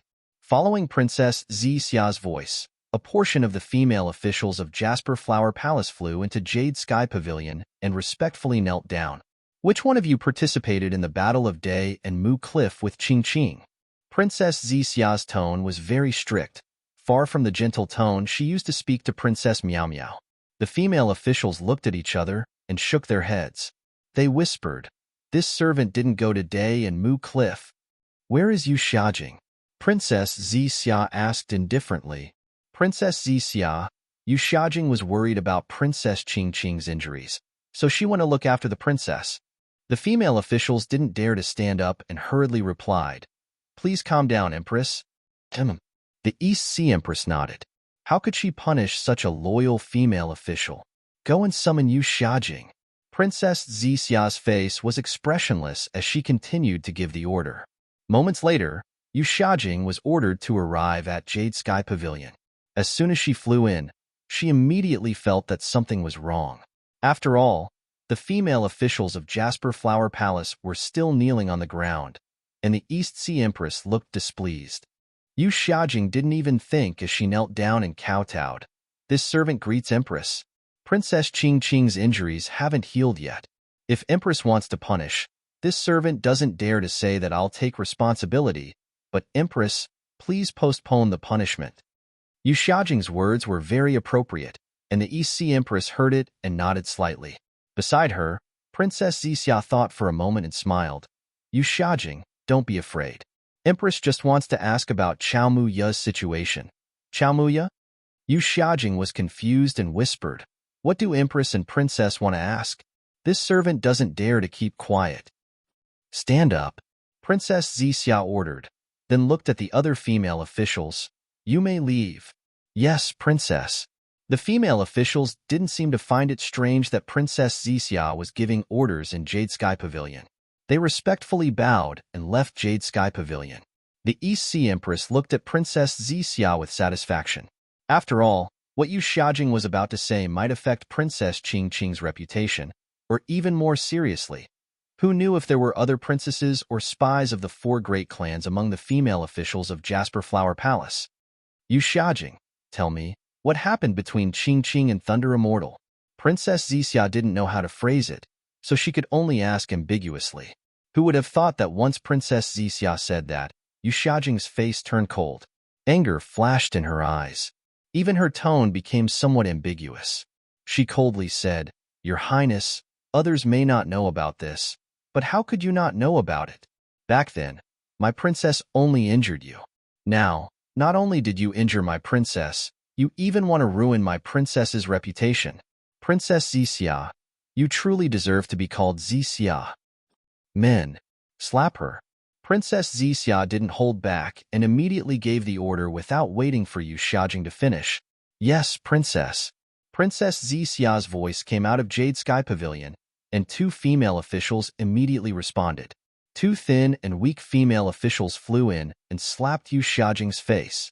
Yu Xiaojing stubbornly knelt there, not daring to resist. After two slaps, Yu Xiaojing's face was already swollen. You wait. Princess Zixia indifferently ordered the two female officials to leave. Then she said to Yu Xiaojing, Qingqing has always been headstrong and self-opinionated. Empress Dowager sent you to assist Qingqing to correct her shortcomings and help her deal with things. This is the key to loyalty. Who doesn't know how to ask about others' well-being? Yu Xiaojing, as a female official of Jade Flower Palace, you put the cart before the horse. You abandoned your own nature and flattered the princess. Today, you didn't tell the details of the truth, but directly framed me. How should I punish you? East Sea Empress saw Princess Zixia's punishment and felt a trace of displeasure in her heart. But when she heard Princess Zixia's words, she couldn't help but be shocked. Although Yu Xiaojing was loyal to Princess Qingqing and seemed to be protecting Princess Qingqing, from another point of view, she was really harming Qingqing and pushing Qingqing towards the cliff. This was because Princess Zixia had never mentioned the matter of Princess Qingqing injuring Princess Zixia in front of everyone. This Yu Xiaojing only needed to say a few words to expose the conflict between the two princesses. Moreover, during the battle at Chao Muya, Princess Zixia had still been suppressed and hadn't broken free. How could Princess Zixia have instructed the Lightning Sage to hurt Princess Qingqing? This was clearly slander. Damn you! East Sea Empress said angrily, I only called you here to ask you some questions, but you didn't answer truthfully and actually slandered Princess Zixia. What are your intentions? Yu Xiaojing didn't think much of it because she understood Princess Qingqing's thoughts the best. Moreover, she had subconsciously made Princess Zixia look bad. When Princess Zixia asked about the Lightning Sage, Yu Xiaojing's first reaction was, Princess Zixia had set a trap for Princess Qingqing. Thus, she immediately defended Princess Qingqing and wanted to expose Princess Zixia's ugly face and so-called plans. However, Princess Zixia's words immediately made her panic. After all, it was Princess Qingqing who had done this first. Even if Princess Xixia had instigated the lightning sage to take revenge, it was only natural. Furthermore, Princess Xixia hadn't broken free at that time. Moreover, Princess Xixia didn't mention Princess Qingqing at all. Instead, she slapped her. This was a secret warning to her. It didn't matter if she was punished, but what about Princess Qingqing? How could the current Princess Qingqing be a match for Princess Xixia, who was at the peak of her power? Empress, how much is this servant's fault? This servant shouldn't have spoken nonsense. Please punish me, Empress. Yu Xiaojing didn't hesitate to kowtow and beg. Seeing that Yu Xiaojing didn't dare to circulate her energy and that her forehead was bleeding, Princess Xixia didn't say anything. An immortal palace. Although it was superior to a mortal palace, it was still a palace. Princess Xixia was used to fighting in the open and in the dark. She naturally wasn't like Xiaohua. The East Sea Empress naturally wouldn't expect Princess Xixia to plead on Yuxia's behalf. Seeing the bloodstains, she coldly snorted and said, "This Empress just said that I hope you all can follow by Anne's example and assist your own princess. In the future, this Empress will also have more decrees to issue. You actually dared to disobey my words. You truly disappoint me. Yes, it's all this servant's fault. Please punish me, Empress." Yu Xiaojing didn't dare to argue and only asked for punishment. East Sea Empress coldly snorted again and didn't say anything else. Yu Xiaojing understood. She lamented in her heart and turned to Princess Xixia. She kowtowed and said, "Your Highness, this servant spoke nonsense just now. Please punish me. This matter has nothing to do with my princess, Yu Xiaojing. Because you tried to sow discord, I will punish you severely. However, seeing how loyal you are, I'm afraid you've heard those words for a long time and have overthought them. You're also worried about Qingqing. That's why you've said them." Princess Xixia said indifferently. "Therefore, I don't intend to punish you. I just want to warn you that if you don't change your ways and offend me again in the future, if I hear any rumors, I won't let you off easily." Yes, this servant understands. Yu Xiaojing's heart relaxed and she stopped kowtowing. Also, Princess Xixia continued, "When Qingqing wakes up, you have to tell her not to judge others with her own heart. Many disturbances are just self-inflicted troubles." Yes, this servant understands. Yu Xiaojing didn't dare to say anything else and only nodded. "All right." Princess Xixia waved her hand and said, "Rise and answer me. What happened at Chaomu Cliff?" Yu Xiaojing stood up and recounted Chaomu Cliff's formation and the battle in detail. Hearing that the Lightning Reverend was so ruthless that he didn't even care about Princess Qingqing's reputation and directly attacked her chest, the East Sea Empress's face darkened, and Princess Xixia was abnormally embarrassed. Not to mention a descendant of an immortal emperor, even an ordinary female cultivator would be too ashamed to face the world after being humiliated by a man. The Emerald Sky Pavilion was silent. Princess Xixia's mind was spinning rapidly, but she didn't know what to say. After all, no man would do such a thing to a female cultivator. She was doubting the truth of Yu Xiaojing's words. Unfortunately, just as she was about to speak, the East Sea Empress unhappily said, "Xixia." "Yes, Empress." Princess Xixia hurriedly stood up. "This matter. The Fortune Gate must give the Immortal Palace an explanation." The East Sea Empress said, "The Lightning Reverend is a Taoist at the Grand Ascension stage. If he wanted to injure Qingqing or obtain the Milky Way Grand Formations Disk, he had many ways to do so. How could such a frivolous method be something a man would do? P.S. After this chapter, there's also, in addition, I thank everyone for supporting me all this time. If everyone can enjoy this chapter to their heart's content, it will be the greatest gratification for the third place. At the same time, I'll take this opportunity to call for more readers to subscribe to the original version of this book. The third place doesn't ask for everyone to subscribe to the previous chapters, but I hope that everyone can start from the very beginning. The story of the immortal world and the desolate era is in everyone's hands. The third place tearfully asks for subscriptions. If the subscriptions exceed 1,000, the immortal world will be opened. Next, I ask for monthly votes. If the monthly votes exceed 100, I'll add more chapters. Third, I ask for recommendations. If the monthly votes exceed 1,000, I'll add more chapters. How Xiaohua went against the light to become a true saint will depend on everyone. The third place thanks. Chapter 4670. This, Princess Zixia's face was burning hot as she blamed the lightning reverend in her heart. Needless to say, Xiaohua was the one who ordered the lightning reverend to injure Princess Qingqing. However, Princess Zixia also understood that Xiaohua would never allow the lightning reverend to do such a despicable thing. If Yu Xiaojing's words were true, then it could only be the lightning reverend's own matter and had nothing to do with Xiaohua. The problem was that the lightning reverend was the Fortune Gate's second master.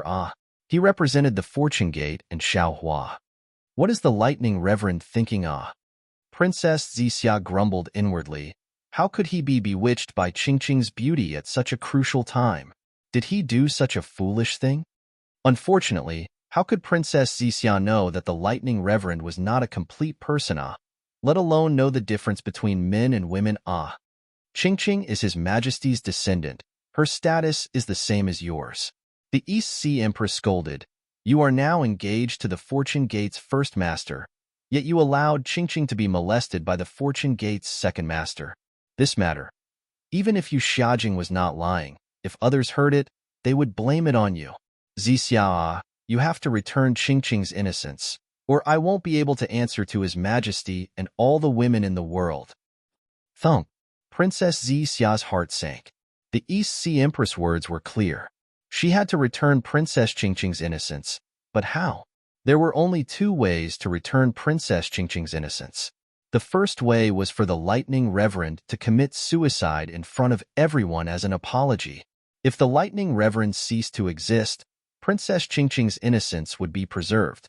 However, as a Dao Gates Grand Ascension stage expert, would the lightning reverend commit suicide as an apology?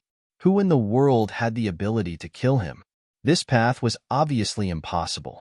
Then, there was only the second way left.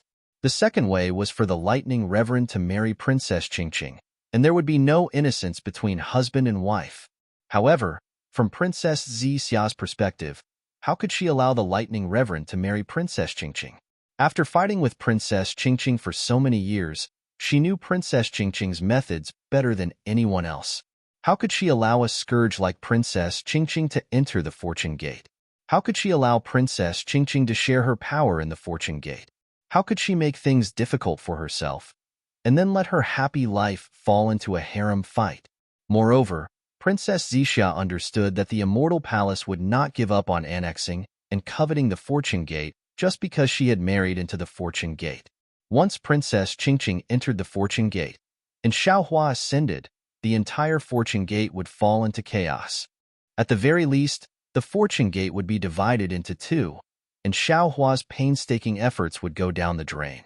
Mother, Princess Zixia couldn't help but ask, why are you forcing the boy like this? Force? The East Sea Empress smiled faintly.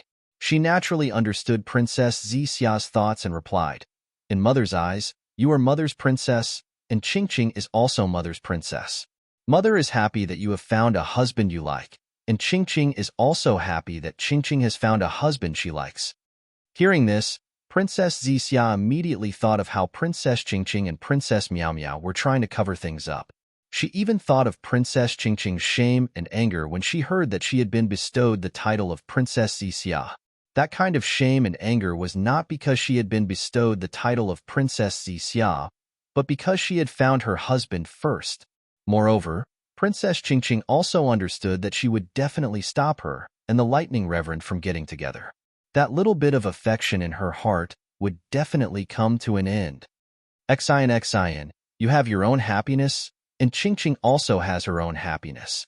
You can't stop Qingqing's happiness because of your own happiness, the East Sea Empress said with a smile. Moreover, you have no right to stop Qingqing from finding her own happiness. The East Sea Empress's words were very dignified, but in Princess Zixia's ears, they were ear-piercing.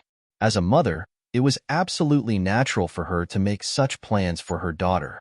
However, if an empress were to make such plans for her own princess, then there were too many implications. When familial love met power, familial love could only turn into snow under the sun, especially the princess of the Immortal Palace. In an instant, Princess Zixia made a decision. Even if Princess Qingqing really fell in love with the lightning reverend, she would absolutely not let this marriage be consummated. It had to be said that Princess Zixia's decision was just as Princess Qingqing had expected. Empress. Just as Princess Zixia was about to speak, dang, dang, dang, outside the Emerald Sky Pavilion, 9 bell tolls rang out. As the sound passed, the outline of the entire Emerald Sky Pavilion turned into lines. These lines then shattered, turning into inscriptions of armor. The inscriptions of armor scattered all over the place, and in a moment, they turned into a part of the jade. The East Sea Empress said no more. She stood up and said, "The Jade Pool gathering is about to begin. I will go and preside over the Jade Pool. All of you wait here." Except for Zixia, who is different from before, everyone else has their own seats according to etiquette. Yes, Empress. Seeing that the Jade Pool gathering was about to begin, even Princess Zixia didn't dare to delay. Everyone stood up and respectfully answered. Seeing the Empress leave, Princess Miao Miao looked at Princess Zixia, then at Yu Xiaojing, and said to Yu Xiaojing, "Go and see Princess Qingqing for me." "Yes, Your Highness." Yu Xiaojing agreed. After bowing to Princess Zixia, she led Princess Miao Miao away. Meanwhile, Bian flew over. Looking at the unfriendly Princess Zixia, she whispered, "Your Highness." Princess Zixia didn't pay attention to Bian. Instead, she looked at the Empress back with narrowed eyes. No one knew what she was thinking. After half a cup of tea's time, she waved her hand and said, "Let's go." Bian didn't know what happened, but when she saw Princess Miao Miao and Yu Xiaojing flying away, she understood that it must have something to do with Princess Qingqing. She didn't dare to ask and followed Princess Zixia. Xiaohua, celestial being, and Thunderclap Immortal entered Lingyun's side palace under the escort of the crowd and the demonic beasts. What greeted them was a huge dome of heaven. Above the dome of heaven, the sun, the moon, and the stars were scattered all over like flags. Sunlight poured down from the sun and the moon. However, the brilliance of the sun and moon couldn't cover the brilliance of the stars. Hundreds of millions of stars followed the sun and moon across the sky, revealing mysterious trajectories. At the same time, waves of obscure fluctuations fell from the sky and rippled through the entire palace. Below the palace was a boundless land. On the land, there were many mountain ranges. Some extended horizontally, some fell vertically. The crisscrossing paths formed huge squares. These squares were like farmlands. However, there were no crops in the farmlands, but cities and villages. The scenery within each square was different. As Xiao Hua's gaze swept across, he felt as if he had seen through the world of mortals. Amitabha. Namo Dipankara archaic Buddha's familiar chanting voice resounded from a distance away. Similarly, beside Namo Dipankara archaic Buddha, Namo Maitreya, who had left some time ago, also chanted. Namo Maitreya. When Xiao Hua saw the Maitreya Buddha world-honored one, he was shocked. Indeed, he had always thought that the Maitreya Buddha world-honored one was still on Shenhua continent and had not come out. Even when the Maitreya Buddha world-honored one had said that he would leave quietly, he did not care at all. Who knew that? The Maitreya Buddha world-honored one's cultivation was actually so powerful. Amitabha. Xiaohua didn't dare to be negligent. He put his palms together and said, "Disciple greets the two revered worlds." "You don't have to be so courteous, Lord Guanyin." The Dipankara archaic Buddha was very satisfied. He raised his hand and helped Xiaohua up. "Although you're my Buddhism's Namo great compassionate Guanyin Bodhisattva, you're still not my Thunder Sound Temple's Arhat. You don't have to greet me as a disciple." "I wouldn't dare," Xiaohua said respectfully. "Since disciple has attained the Buddha fruit, I should understand the meaning of this Buddha fruit. I should face the world's past and future. Otherwise, what's the meaning of this Buddha fruit?" Amitabha, Amitabha. The Dipankara archaic Buddha chanted and stepped aside. Namo Maitreya. Namo Maitreya stepped forward and said, "Previously, when I called you Xiao Danue and went through life and death with you, I felt that you had wisdom and could become my Buddhism's disciple. However, I didn't expect Danue to attain the Buddha fruit of my Buddhism. Congratulations. Now that you've said so, disciple feels even more ashamed. Xiao Hua smiled and said, if it weren't for your advice, disciple wouldn't have known the true essence of Buddhism. You're wrong, revered world. Namo Maitreya said seriously, Buddha is in everyone's heart. As long as you're merciful and treat the world well, you'll be able to see your own Buddha. What I can do is only to tell you how to see Buddha. As for whether you can attain the Buddha fruit, that's up to you. Namo Maitreya. Xiao Hua smiled and said, disciple understands. It's good that you've understood. Amitabha, Amitabha. Namo Maitreya stood by the side and said a few words to Xiao Hua in his heart. Then, Xiao Hua, Namo Wisdom Manjushri Bodhisattva behind the Dipankara archaic Buddha world, exalted, and Namo Maitreya Bodhisattva Samantabhadra behind the Namo Maitreya Bodhisattva. After greeting each other, they looked toward the main seat of the hall. At this moment, a loud rumbling sound resounded from the hall. For mountain peaks shot out from the ground. Following the appearance of the mountain peaks, the ground began to change. Cities and villages were constantly changing, and the men and women within were also being destroyed. Even in the sky, at the top of the 4 mountain peaks, 4 layers of clouds that resembled foothills appeared. These clouds changed along with the mountain peaks' protrusion. After the rumbling sound disappeared, the mountain peaks stopped moving. They landed right under the feet of the demon race, dragon race, Buddhist sect, and Confucian cultivators. As the golden-winged great rock and the mystic armored pentaceratops landed, another layer of demonic clouds rushed out from the peak of the mountain and landed at the foot of the mountain. In an instant, the entire mountain peak transformed into a monstrous demon race. This demon race had 8 arms and 8 legs. Their 8 legs stood firmly on the ground like boulders. The 8 arms were raised respectfully, lifting the 2 great sages of the Great Sage Hall into the air. Looking at the Dragon Island's second elder Aoe and the Dragon King Aoqian of the Eastern Sea Dragon Palace, they landed on the mountain peak. Whoosh! The same layer of dragon chi descended from the peak of the mountain and instantly covered the entire mountain peak. The mountain peak transformed into a huge black tortoise, supporting the 2 dragons. Clang, clang, clang. A series of knocking sounds resounded from another mountain peak. At the place where the Maitreya Buddha World Lord and the Dipankara Archaic Buddha World Lord landed, a faint Buddhist light descended, transforming the entire mountain peak into a lotus platform. On top of the 3 transmogrified mountain peaks, thick chains of inscriptions descended like flood dragons, letting out rumbling sounds. When the Grand Chi was retracted, an indomitable scroll appeared beneath Immortal Emperor Go Chan and Dongfang Qionghao's feet, supporting them there. The 4 mountain peaks transformed separately. Only Xiao Hua, the Thunderbolt Immortal, and the heavenly being stood there quietly. There was no mountain peak beneath their feet.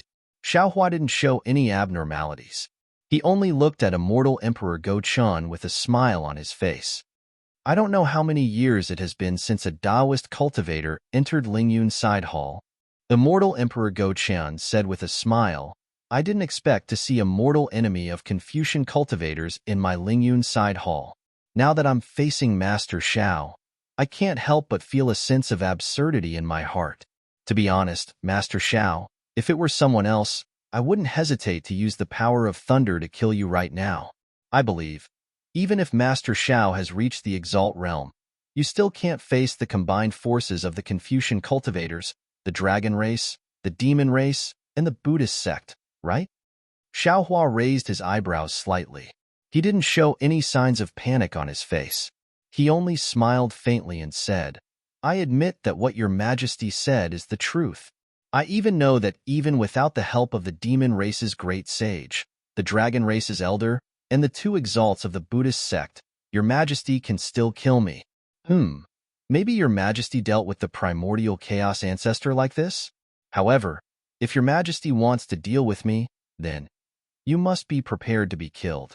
I believe that after your majesty makes a move, there's a possibility of you being killed by others. Don't you think so, Dongfang family head? Dongfang Qianghao didn't seem to be embarrassed. He smiled and said, I don't know what your majesty is thinking. I only know that since enlightened Master Xiao is a Confucian cultivator and is also our Master Xiao, I didn't know the inside story and was blinded by greed. I wanted to attack Master Xiao. But who would have thought that not only was I unable to defeat Master Xiao, but I also fell into your Majesty's trap. Therefore, not only my Dongfang family, but the entire four great families have made a decision. As long as Master Xiao is alive, the four great families will never attack Master Xiao. What about after I ascend? Xiaohua asked with a faint smile. Who knows what will happen in the future? Dongfang Qianghao shrugged and looked at immortal Emperor Go Chen. He also replied with a faint smile. When the militarists entered the immortal palace, they probably didn't expect today's situation, right? Cough, cough. Immortal Emperor Go Chen coughed twice and smiled. This is the secret of our Confucian cultivators. How can we use it as a joke? Ha ha, Your Majesty. You're considered the leader of the militarists. How can you not even know how to use words? How can you use the word joke here? Dongfang Qianghao laughed and refuted immortal Emperor Go Chen. The human race has always been like this. The profound armored pentahorned dragon calmly interrupted. They can't stand others being stronger than them. Whenever there's an opportunity, they'll use it to suppress others. I think the four great families can't stand the militarists occupying the immortal palace. That's why they came up with a new plan, right? Hearing the profound armored pentahorned dragon's words, Xiao Hua looked at immortal Emperor Go Chen and Dongfang Qianghao, who seemed to be united on the outside but were actually at odds with each other. He then looked at the Dipankara archaic Buddha and the Maitreya Buddha on the Buddha lotus. Finally, Xiao Hua's gaze landed on Aoe and the Dragon King of the East Sea, who were both suspicious and fearful of each other. He lamented in his heart, "Hee, this era is the best era for Taoism to rise. I'm lucky to be in this era and be able to stand at the peak of supremacy with my Taoism cultivation. This era is also the worst era. Disasters are happening everywhere. Now, the apocalypse is coming. If we don't deal with it carefully, I'm afraid we won't be able to survive this." Dragon Sage, you're wrong. The Dragon King of the East Sea, Aoqian, smiled. It's not just the human race. Some of the demon race and dragon race do the same. That's right, that's right. The profound armored pentahorn dragon mocked. I heard that some of the dragon race have even been conferred titles by the immortal palace. No wonder the dragon palace of the four seas is causing so much trouble. The dragon palace of the four seas is much less troublesome than the great sage palace. Aoqian retorted without holding back. No matter what, the dragon race of the dragon palace of the four seas is still subordinate to the dragon palace of the dragon island. Roar. The profound armored pentahorn dragon's roar shook the heavens. The space around the mountain where the demon race was located suddenly collapsed and spread rapidly in all directions. Of course, this spatial collapse only reached the edge of the mountain where the demon race was located. It was blocked by a layer of invisible restrictions. Pieces of inscriptions fell from the restrictions like scraps of paper. Amitabha Buddha. Excellent, excellent. The Dipankara archaic Buddha's world lord chanted, "Dear Transcendence, the reason why we've gathered here today is to discuss how to deal with the omen of world destruction. Why have you started a conflict before we've even spoken?" Haha, the Dipankara archaic Buddha is right. The Go Chen immortal emperor laughed. Today, the three great continents' supreme cultivators are gathered here at the Lingyun Side Hall. How can we speak without thinking? This happened because of me. I should apologize to Master Xiao. Come, announce my decree. Then, the great general of the Sun Palace, Sun Jian, appeared in the middle of the hall. He held a decree in his hand and started reciting, "Ancestors, Fortune Gates Xiao Hua." This decree was exactly the same as the one the East Sea Empress gave to Princess Xixia. After everyone heard it, different expressions appeared on their faces. However, these expressions only lasted for a moment, and no one could see them clearly. Hearing this, Xiao Hua was a bit dumbfounded. This decree came too suddenly, exceeding Xiao Hua's expectations. Naturally, he was overjoyed. However, many thoughts flashed through his mind, such as Shui Shui, Fairy Jing, Fairy Hong Xia, Ju Xia, and even Huang Mengxiang. After a while, he smiled bitterly. Damn it! The Dawn Rain continent has a red cloud, and the hidden immortal continent has a purple cloud. Does that mean there's a green cloud in the immortal world? Another rosy cloud in the divine world? I've refined the 7 colors bone. I'm going to fight against rosy cloud for the rest of my life. Haha, congratulations, Dragon Master Xiao. Congratulations. The golden-winged great rock laughed. I thought the Jade Pool gathering today was a Hongmin banquet. Who would have thought it would be a wedding? I'll have to toast Master Xiao a few more times. The golden-winged great rock congratulated from the bottom of his heart. However, the others' congratulations were different. While they were congratulating him, they were also secretly cursing the Go Qian immortal emperor for his sinister methods. Just a moment ago, he said he wanted to kill Xiao Hua, but in a moment, he married his 9th princess to Xiao Hua and pulled Xiao Hua into the immortal palace. Xiao Hua rubbed his nose as he looked at everyone's congratulations, and he laughed bitterly. Thank you, fellow Taoists. However, I haven't even been able to sit on a seat after arriving at the Soaring Cloud Pavilion. Looks like His Majesty hasn't been at ease with me. Moreover, I'm afraid everyone knows what the 9 provinces Great Formation is.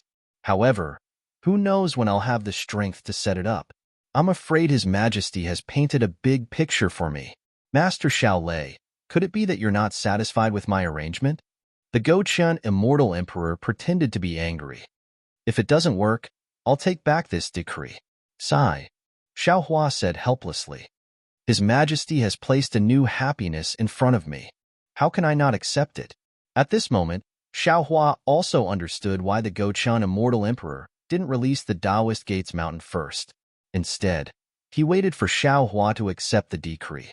Sure enough, following Xiao Hua's agreement, a green mountain appeared beneath Xiao Hua and the others. Whoosh! Just as Xiao Hua, the Thunderbolt Immortal, and the heavenly being stepped onto the mountain, several bolts of lightning descended from the top of the mountain. In an instant, the entire mountain transformed into a massive lightning bolt, lifting the 3 Grand Ascension Stage, Taoist Gates Grand Ascension Stage cultivators into the air. At this moment, the 5 mountain peaks were arranged in the shape of 5 stars under the dome of the sky. The fluctuations within the Lingyun side hall gradually calmed down, and the 5 stars gradually reached a balance. Seeing Xiao Hua, the Thunderbolt Immortal, and the heavenly being sitting on top of the lightning bolts, the Go Qian Immortal Emperor looked around and exchanged a glance with the Dipankara Immortal Buddha and Aoe. He then looked at Xiao Hua and said with a smile, Master Xiao Lei, to be honest, the 9 provinces Great Formation is the immortal defense formation of our heavenly court. It's not something that can be set up by ordinary cultivators. In fact, it wouldn't be easy for 9 supremes of the same cultivation to set it up.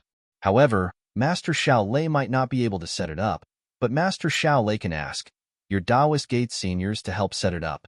My decree didn't say that you can't ask for help. Sure enough, Xinxin was right. Xiao Hua thought to himself, although not every supreme being cultivator knows about the existence of Suji and Fairy Xingyu, Immortal Emperor Go Qian, the elders of Dragon Island, and the 2 Buddhist lords of the Buddhist sect must know. When they first joined forces to deal with the Grand Mist Ancestor, they might not have been able to kill him. They were only afraid of angering Su Ji, which was why they suppressed the Grand Mist Ancestor. Now, I've appeared out of nowhere and surpassed the Grand Mist Ancestor in one fell swoop. They also see me as Su Ji's disciple. In particular, I have a close relationship with Su Ji and Fairy Xingyu in the Star Moon Palace. The disciples of the 4 great families know about it. Even if the 4 patriarchs didn't know about it before, they know about it now.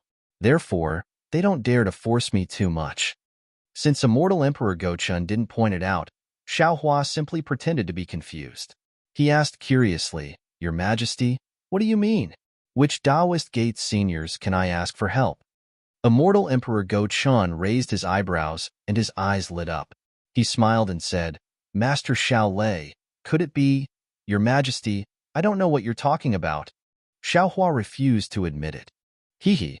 Immortal Emperor Gochen replied, Master Xiao Lei, do you think that every Confucian family is as stupid as the Changsun family in Yuanshe, provoking Zhai Xinglu for no reason? This is the information I obtained about the Star Moon Palace. Take a look and you'll understand. Immortal Emperor Gochun raised his hand and pointed. A book like Jade Eye appeared in front of Xiao Hua. Xiao Hua took the jade eye, and a light flashed in his eyes. His expression changed greatly. This was because the jade eye recorded the matter of Suji and Fairy Xingyu very clearly. Some of it was known to Xiao Hua, and some of it was unknown to him. In other words, these were things that Suji and Fairy Xingyu deliberately concealed. After the jade eye, there were also records of Xiao Hua and Suji's experiences in the Star Moon Palace. Wherever there were people, there were records. During the period when Xiao Hua and Suji were separated, Suji and Fairy Xingyu's actions were also clearly recorded. In other words, there were still spies of the Immortal Palace among the disciples who had been selected by Suji and Fairy Xingyu. Alas! Xiao Hua sighed and put away the light. He smiled bitterly and thought to himself, even immortals are only individuals. In terms of combat power, no one in the 3 continents can compare to them. But in terms of other things, they can't compare to an organization. Even the Star Moon Palace established by Fairy Xingyu can't compare to the Immortal Palace. How is it? Immortal Emperor Go-chan said with a smile. At this point, Master Xiao Lei can speak frankly, right? Since we're here, does your Majesty not know what happened? Xiao Hua returned the jade eye to Immortal Emperor Go-chan and replied thoughtfully, You still have to ask me? Of course I don't know what happened. Immortal Emperor Go-chan said word by word, Otherwise, I wouldn't ask you. After the disappearance of the Star Moon Palace, these 2 seniors had never appeared again. Tell me, how can I be at ease? Haha, so your Majesty doesn't know what happened. Xiao Hua said with a smile, I thought your Majesty was investigating the world with the supreme heavenly mirror. Master Xiao Lei, Immortal Emperor Go-chan said with some displeasure, At this point, I've already given you all the glory that I can give you. Can't I wait for you to tell me the truth? Xiao Hua shrugged and replied, Your Majesty, didn't I say it before? I don't know when I'll have the strength to set up this big array. Naturally, it's impossible for me to ask the seniors of the Dao sect to help me. Are you sure? Immortal Emperor Go-chan asked worriedly. Xiao Hua frowned and thought for a moment, thinking about the pros and cons of telling the truth. In fact, the existence of the immortals might be the reason why the Confucian cultivators didn't dare to kill the Dao sect's cultivators too openly, or it might be the reason why the immortals, Buddhas, and demons suppressed the Grand Mist Ancestor, or it might be the reason why they were patient with him. But in the end, these were all possibilities. The immortals were only a temporary deterrent. The most important thing was to have strength. Xiao Hua might not be able to fight against the Immortal Palace, Buddhist sect, and Demon Clan, but against any one of them, the Fortune Gate wouldn't be at a complete disadvantage. Therefore, the presence of the immortals didn't matter much. Moreover, the immortals didn't show up, so how could Immortal Emperor Go-chan not know that the 2 immortals had left? Even if he deliberately hid it, he couldn't. Therefore, Xiao Hua raised his head, looked at Immortal Emperor Go-chan, and nodded with certainty. Unexpectedly, Immortal Emperor Go-chan didn't feel relieved as Xiao Hua thought. Instead, a trace of worry appeared on his face, and he sighed. Sigh.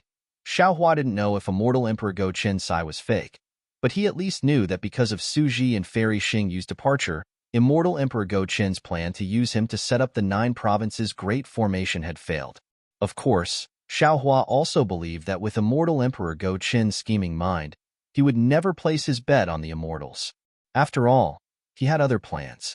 Sure enough, after Immortal Emperor Go-chan finished speaking, he looked at Aoe and the Dipankara Archaic Buddha, then lowered his head and didn't say anything, as if he was transmitting something. At this time, the Lingyun side palace was silent again. Even the strong golden-winged great rock felt that the atmosphere was a little strange.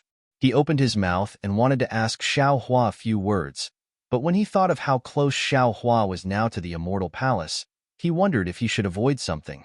It had to be said that Immortal Emperor Go-chen's decree suddenly brought the relationship between the Immortal Palace and the Fortune Gate very close. Oh! Seeing Immortal Emperor Go-chen pondering, Xiao Hua's heart skipped a beat. He hurriedly said, Your Majesty, this Xiao has something to tell you. Oh? What is it? Immortal Emperor Go-chan was slightly puzzled by Xiao Hua's seriousness. Thundermaster Xiao, please speak. Cough cough, Your Majesty. The star-plucking tower is now my Fortune Gate's property. Xiaohua coughed and smiled. Moreover, in order to express my feelings to Princess Zixia, this Xiao has even handed the star-plucking tower over to Princess Zixia to manage. Immortal Emperor Go Qian was obviously stunned. However, in the next instant, he smiled and said, Thunder Master Xiao is indeed a great man with deep feelings. This emperor admires you from the bottom of his heart. Damn it, what great man. He must have been discussing with Aoe and the Dipankar Archaic Buddha about how to divide the stars and moons, right? Now that he knows that the star-plucking tower has been given to Xian, he immediately changed his attitude. Xiao Hua cursed inwardly. Oh, this Xiao understands now. This guy only mentioned immortals but didn't ask about the star-plucking tower. Could it be that he intends to interfere? Damn it, this Xiao shouldn't have said that. When he interferes, I'll teach him a lesson. Just as Immortal Emperor Gochen finished speaking, Dongfang Qianghao seized the opportunity and said, Haha, if that's the case, the Yuan clan and the Zhangsun clan should be warned. Their hands have stretched too far. Hearing Dongfang Qianghao's words, Xiao Hua suddenly understood. The black-clothed men he met in the star-plucking tower in front of the Crimson Earth River were the tower lords of the star-plucking tower who were preparing to betray him. It turned out that they were instigated by the Yuan clan and the Zhangsun clan to betray him. However, thinking about it, it made sense. Powerful clans like the Immortal Palace and the Four Great Clans might know of Fairy Xingyu's origins, so they naturally wouldn't harbor any thoughts of doing anything to her. The Yuan clan and the Zhangsun clan were only first-rate clans. Seeing how prosperous the star-plucking tower was, it was inevitable that they would covet it. Haha. Immortal Emperor Gochen sneered. Who dares to covet the star-plucking tower under my 9th princess's control? That's good. Xiao Hua smiled and said, This saves my fortune gate from taking action. Immortal Emperor Gochen then transmitted a few words to the Dragon Island's second elder, as if they were discussing something.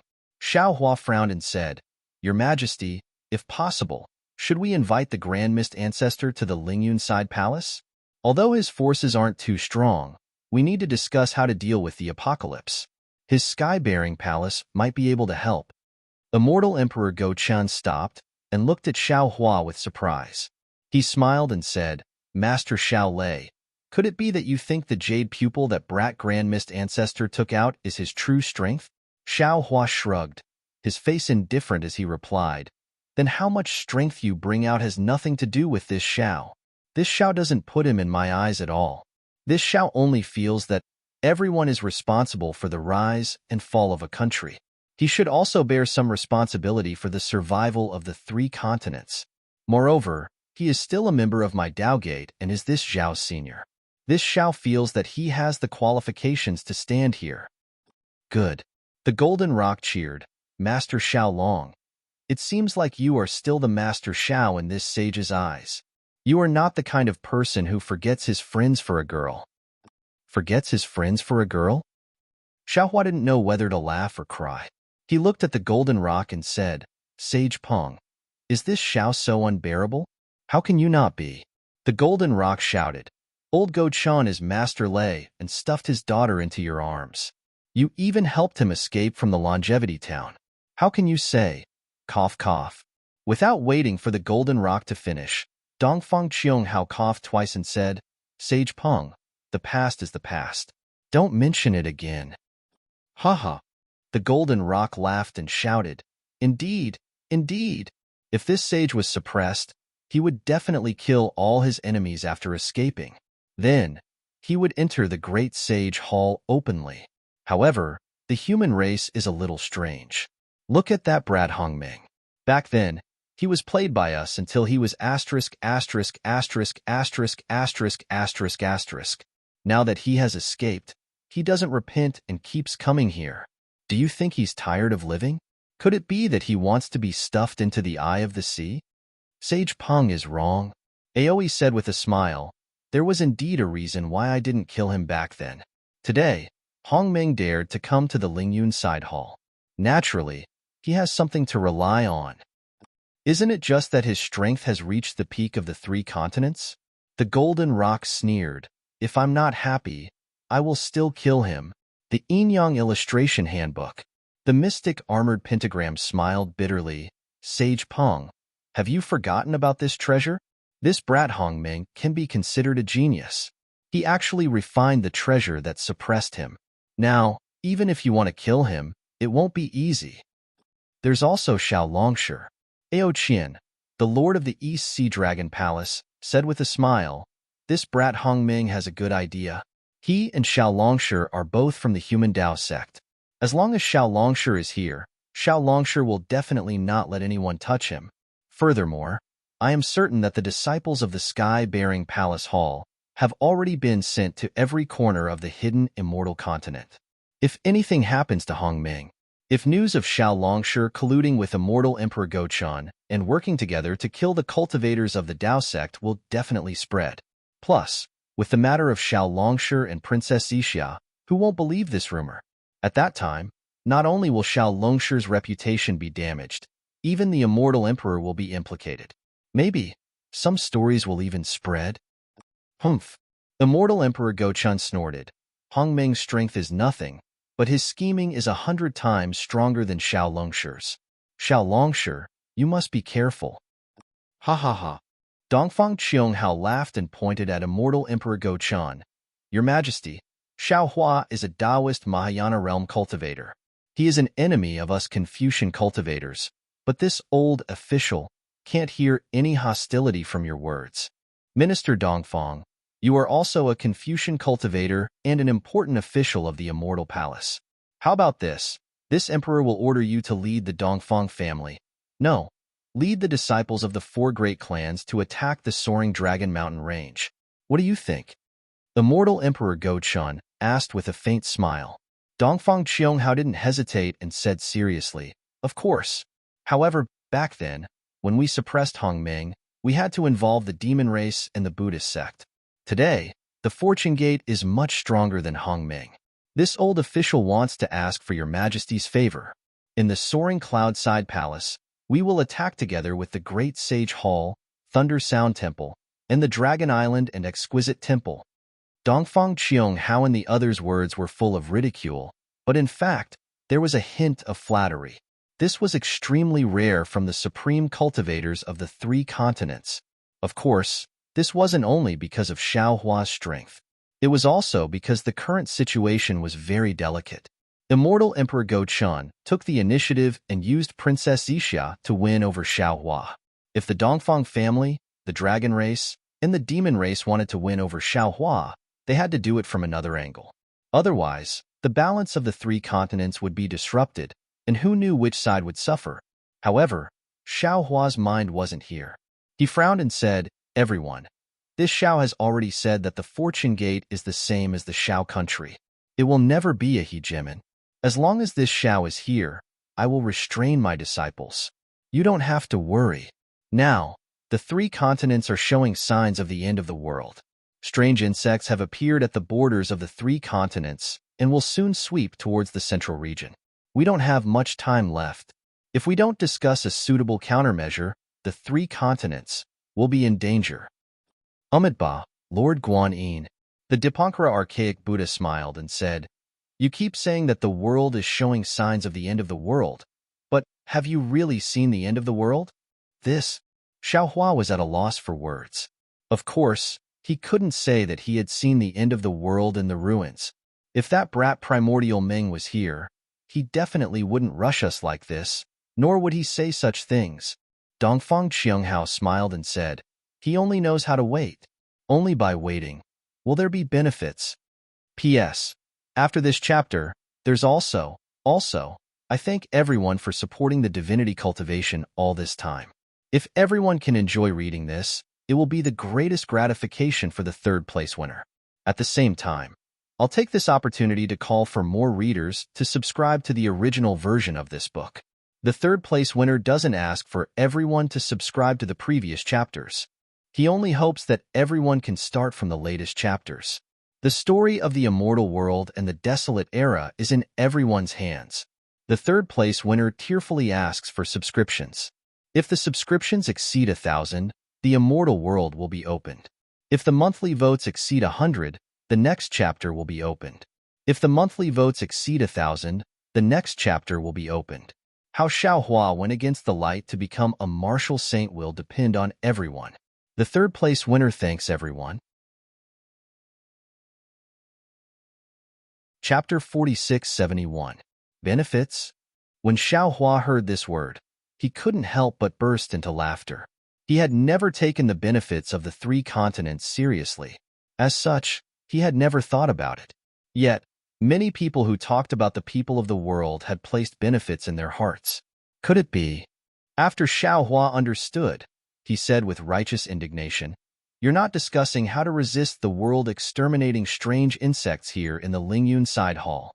Instead, you're discussing how to divide the benefits?" Thunder Master Xiao is wrong. Dongfang Qianghao replied without the slightest hint of awkwardness. We're discussing how to resist the world exterminating strange insects, but at the same time, we're also dividing the areas of influence. Ba. The Dipankara archaic Buddha's world lord chanted. Wasn't this matter caused by Banti Guanyin? Sigh. I understand now. Xiao Hua nodded slightly. If we don't divide the areas of influence, how can we determine who is resisting the strange insects? If we didn't find a suitable place for our Fortune Gate disciples in the 3 continents and 4 seas, how can you let our Fortune Gate disciples resist the strange insects? Indeed. The profound armored Pentaceratops nodded. That's why the immortal emperor didn't invite that brat Grand Mist to the Lingyun side hall. He's not qualified. Yes, it's precisely because the Grand Mist ancestor saw through the true meaning of the Jade Lake's gathering that he was willing to shamelessly wait outside. He was willing to reveal part of his forces in order to obtain the qualifications to enter. Xiao Hua said slowly, because today's Jade Lake gathering is a grand event to divide the forces of the world. After today, he won't be qualified to stand on the stage of the 3 continents. Yes, what can be obtained with just a few words today will be obtained with blood and battle tomorrow. How can he be willing to withdraw so easily? Immortal Emperor Go Chun replied meaningfully. Good. Xiao Hua nodded and said resolutely, if that's the case, how do you intend to send my Fortune Gate away? Thunder Master Xiao. Immortal Emperor Go Chun said unhappily, how can you say that you're sending us away? Your Fortune Gate is now the publicly acknowledged mighty force of the 3 continents. Even I had to come out to welcome you when you came to participate in the Jade Lake gathering. Do I need to pay so much attention to you just sending us away? All right, Your Majesty, everyone. Forgive me for speaking bluntly. Xiao Hua really wanted to let them go to the ruins to see the miserable state of the dragon race being slaughtered by that strange insect. He really wanted to beat these supreme beings who were addicted to benefits awake with a single blow. However, he had no other way and could only earnestly advise. This Xiao is truly somewhat disappointed. This Xiao is not interested in the so-called division of power. This Xiao is only interested in how to resist and kill these strange insects. This Xiao has never seen Armageddon, and I don't know if any of you have, but this Xiao has seen that strange insect. Truly formidable. Master Xiao. Aoe smiled and said, don't you think too highly of us? Others might not know how powerful that strange insect is, but the Dragon Clan of my Dragon Island and the Dragon Clan of the 4 Seas know. A strange insect had killed countless dragons. How could the Dragon Island not pay attention to it? Moreover, the West Sea Dragon King went missing. The Dragon Clan and the Oceanic Clan suffered heavy casualties. The demon realm of the 1,000 Demons Sacred Realm disappeared. The Demon King and Great Demons were killed, and the Guardian Heavenly Kings of the Pure Land was also killed. How could we not pay attention to it? However, ordinary wars require troops to set up formations. Fighting against the world-exterminating strange insect isn't a one-on-one battle. We have to plan for the long term. Immortal Emperor Go Chan sighed. Ba. The Dipankara archaic Buddha also pressed his palms together and said, my Thunder Monastery has already sent Buddhas, Bodhisattvas, and other Buddhas to lead guardian heavenly kings and other Buddhist soldiers to the borders of the blessed land world to defend against the world-exterminating strange insect and prevent it from invading the center of the blessed land world. My great sage Hall's scarlet flame vermilion bird, nether demonic dragon spider, and 5-colored sea god shell have already led the demon race to the borders of the 1,000 Demons Sacred Realm. Within the great sage hall, The heaven-defying Thunder Phoenix and the flying Feather Void Beast are left to guard. Master Shao. Immortal Emperor Go Chan smiled and said, I have already sent troops to the borders of the buried immortal mainland. The 4 great families and the 100 schools of thought have already sent troops. Did your star-plucking tower not receive any news of this? Hee. Xiaohua also smiled and said, the star-plucking tower is currently under Princess Zixa's control. If she doesn't tell this Xiao wouldn't dare to casually ask her. Please don't. Immortal Emperor Go Chan curled his lips and said, you are the sect master of the Fortune Gate, and she is only your wife. You have to be clear about who the head of the Fortune Gate is. Don't regret it in the end. Xiaohua opened his mouth wide and looked at Immortal Emperor Go Chan in a daze with an exaggerated expression. If this was the secular world, how could a father-in-law speak to his son-in-law like this? Hee. Xiaohua suddenly thought of something called the Flower Medicine Palace and couldn't help but chuckle. Of course, I invited Master Xiao here today because I have a difficult matter to discuss with you. The East Sea Dragon Palace Lord Ao Qian said. Also, I have a few difficult matters to discuss with you all. Xiaohua smiled and said, this difficult matter is naturally. Where should my Fortune Gate's disciples be stationed? Previously, this Xiao didn't have a clue, but seeing that no one else spoke, and only immortal friend Ao Qian spoke, this Xiao somewhat understood. I presume that before this Xiao arrived, everyone had already discussed this matter, right?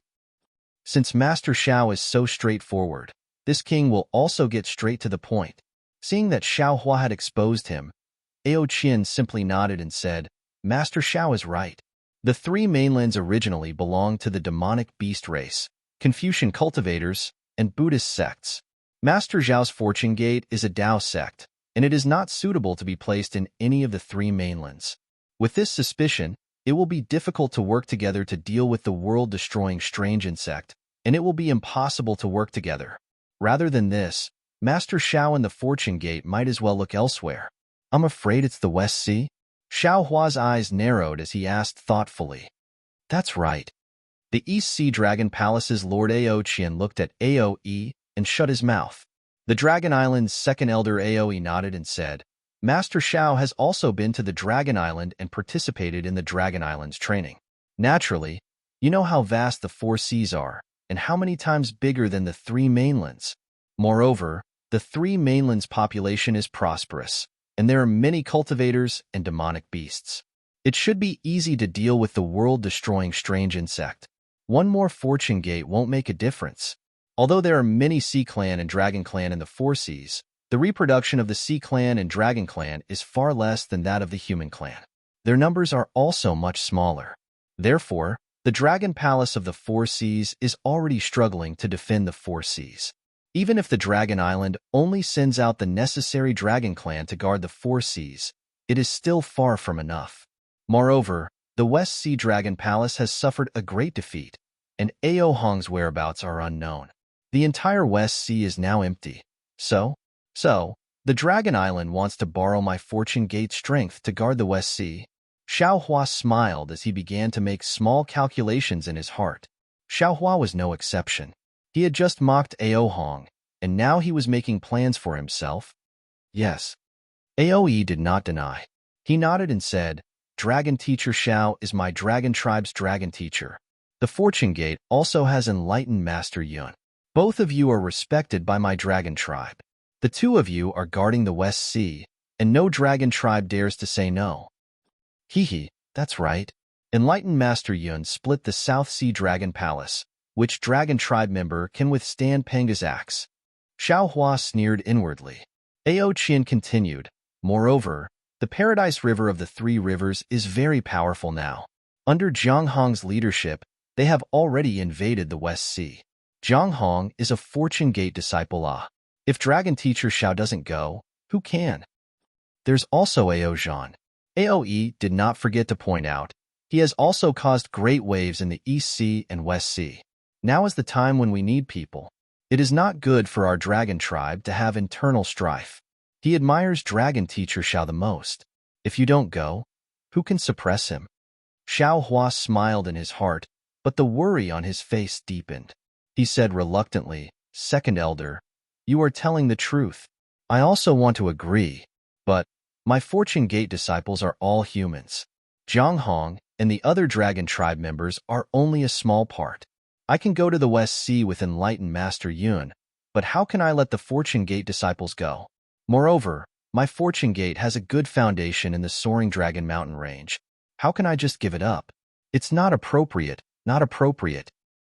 This old man does not intend to let Dragon Teacher Xiao give up the soaring Dragon Mountain range. Aoe replied cunningly, once Dragon Teacher Xiao defeats the world-destroying strange insect, he can naturally lead the Fortune Gate disciples back to the soaring Dragon Mountain range. Cough, cough. Immortal Emperor Gaochen coughed twice. He did not care about his dignity as an immortal emperor and said, Second Elder, what you said is wrong. How could Xiao Lei return empty-handed when he went to the West Sea? How can a small soaring Dragon Mountain range accommodate the Fortune Gate's ferocious army? Immortal Emperor Gaochen's current mood was no different from the Grand Mist ancestor outside the Soaring Cloud Faction Hall. One was shameless and wanted to enter the Soaring Cloud Faction Hall by any means possible. If he lost this opportunity, he would not have the chance to stand on the stage of the three continents. The other was shameless and wanted to invite the Fortune Gate disciples away from the Soaring Dragon Mountain range by any means possible. If he lost this opportunity, he would not have the chance to invite Xiao Hua to leave. Old man Gaochen. Aoe did not care about Immortal Emperor Gaochen's attitude. He smiled and said, It's not that my Dragon Island doesn't agree. It's just that Dragon Teacher Xiao doesn't care about my West Sea. He is a human, and he still prefers to stay on the continent. That Immortal Emperor Gaochen smiled and said, Dragon Teacher Xiao, there are many immortal mountains in the depths of the West Sea. They are much stronger than the Soaring Dragon Mountain range. Dragon Teacher Xiao, you can look around casually when you are fighting the strange insect. You will definitely find a suitable place. Look around casually? Your Majesty is too relaxed. Xiao Hua smiled and said, Even the Dragon Kings of the Four Seas could not find the immortal mountains. How can I find them? That's because they don't want to. Immortal Emperor Gaochen persuaded. They are used to the sea and never care about immortal mountains. Naturally, they won't be able to find them. If Dragon Teacher Xiao goes to look for them, you will definitely find them. Maybe I can find them. Xiao Hua smiled and said, But this Xiao's Fortune Gate has spent so much effort on the Soaring Dragon Mountain range. Oh, this Xiao also has the newly established Xiao country. If the Fortune Gate goes, wouldn't the Xiao country be divided? Immortal Emperor Gaochen was angry and found it funny as he replied, If Dragon Teacher Xiao cares about the people of the Xiao country, you shouldn't be bargaining. If you don't go to the West Sea to guard it, when the strange insect comes, none of the people of the Xiao country will be able to survive. Damn it, old man Gaochen, didn't you say your conditions before? The golden-winged Great Peng couldn't hold back and scolded, No matter what, Dragon Teacher Xiao is your son-in-law. Can't you be a bit more generous? Rock Sage, it's easy for you to say that. Immortal Emperor Go Chen retorted without any trace of politeness. I have bestowed Princess Zixia a lot. This is rare among the princesses of my immortal palaces. Moreover, I also have a decree for Baiyun, Fujiwen's wife. It's just a few words of nonsense. What's the use of a few titles? The golden-winged Great Peng sneered. It's better to give some real stuff. All right. Immortal Emperor Gaochen said helplessly, Dragon Teacher Xiao, tell me, if your Fortune Gate leaves the Soaring Dragon Mountain range, what price will this emperor have to pay? Why do you have to make this Xiao leave? Xiao Hua didn't understand and said, The Fortune Gate is in the Soaring Dragon Mountain range, and Princess Zixia is also in the Fortune Gate. If she wants to go back to her family, wouldn't it be convenient? Haha. Dragon Teacher Xiao, Dongfang Qianghao, who had been silent all this time, laughed and said, We don't need to play dumb here. We might as well speak the truth. You are a Taoist cultivator, and the hidden immortal continent is the 9 prefectures unified by us Confucian cultivators. Your Fortune Gate is in the Soaring Dragon Mountain range. Isn't this a thorn in the flesh of us Confucian cultivators? The struggle between Confucian and Taoist has been going on for many years. It's not something that can be changed in a short period of time. Rather than both of us being embarrassed and inconvenient for each other to develop, Why don't we each take a step back? We Confucian cultivators will allow your Taoist sect to develop in the West Sea, and your Taoist sect will withdraw from the hidden immortal continent. What do you think? And Xiaohua nodded slightly. From the Seven Sons Temple's bloodsteel, he also saw the abnormal development of the Taoist sect's cultivators. The Taoist sect's cultivators had already affected his reputation. Moreover, the three mainland's suppression of Confucian cultivators to allow Confucian cultivators to develop overseas was indeed a concession. No, it should be said that it was a huge concession. Instantly, Xiaohua thought of the Penglai immortal realm. Xiaohua's mind turned a few times. He wanted to ask Immortal Emperor Gaochen to release the Taoist cultivators in the Penglai immortal realm. However, after thinking for a while, he gave up.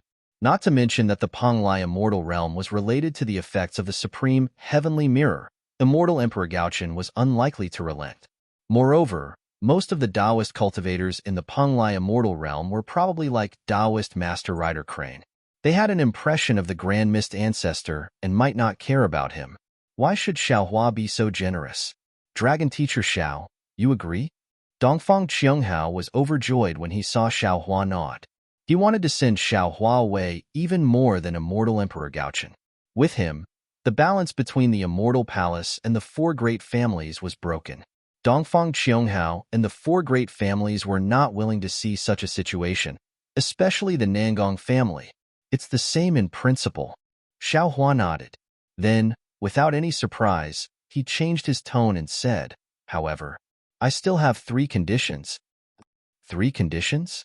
Dongfang Qianghao was secretly delighted. He stole a glance at Immortal Emperor Gaochen. Immortal Emperor Gaochen smiled and said, Dragon Teacher Xiao, please speak. In front of the Thunder Temple and Great Sage Hall, we will be frank and honest.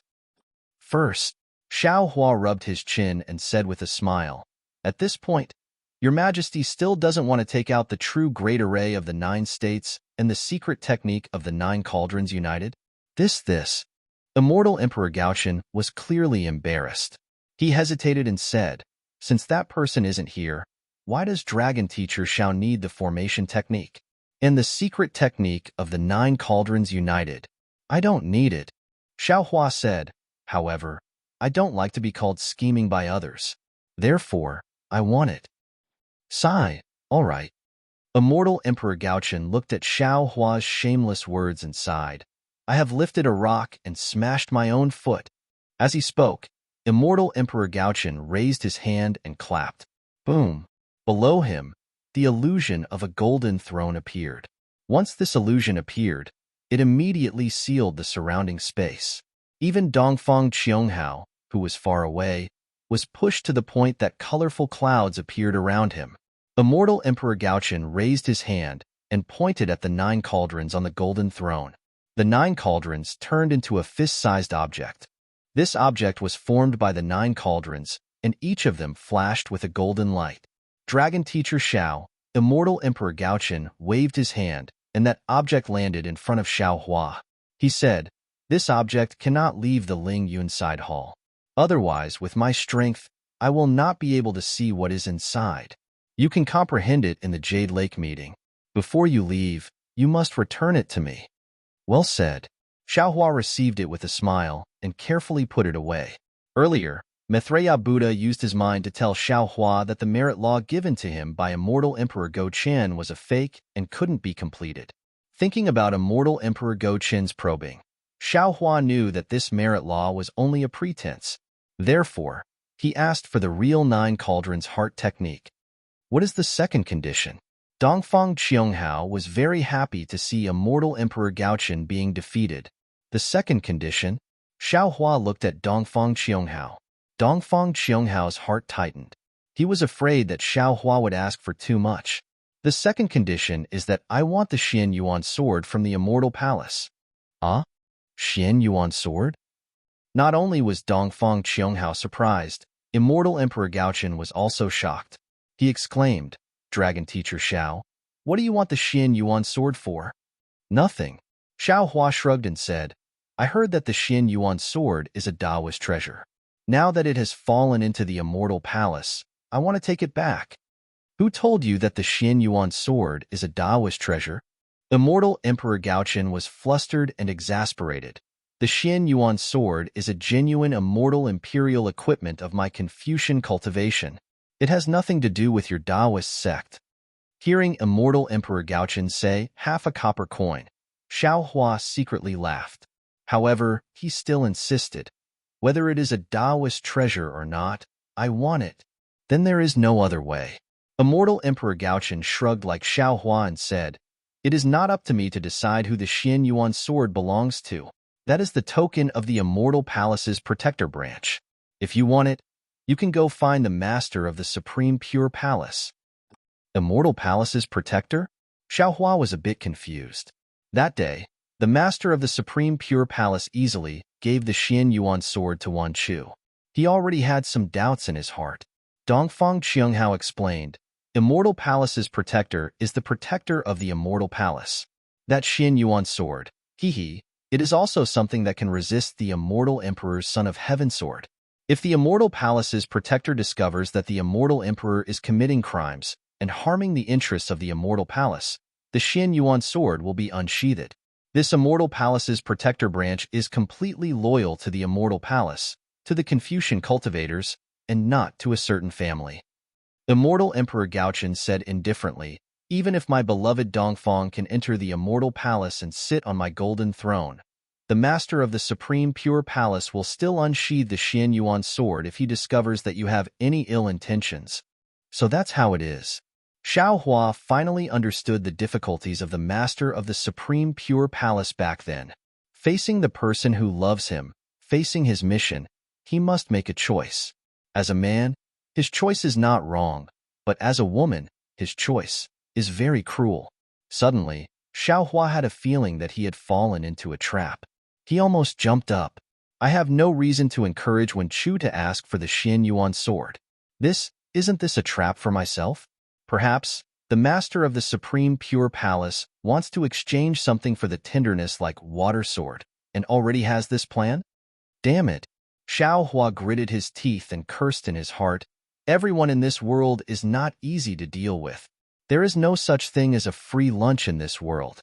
Then, Xiao Hua said fiercely, "Since your majesty cannot agree to this Zhao's second condition, then this Xiao has no choice but to change my second condition."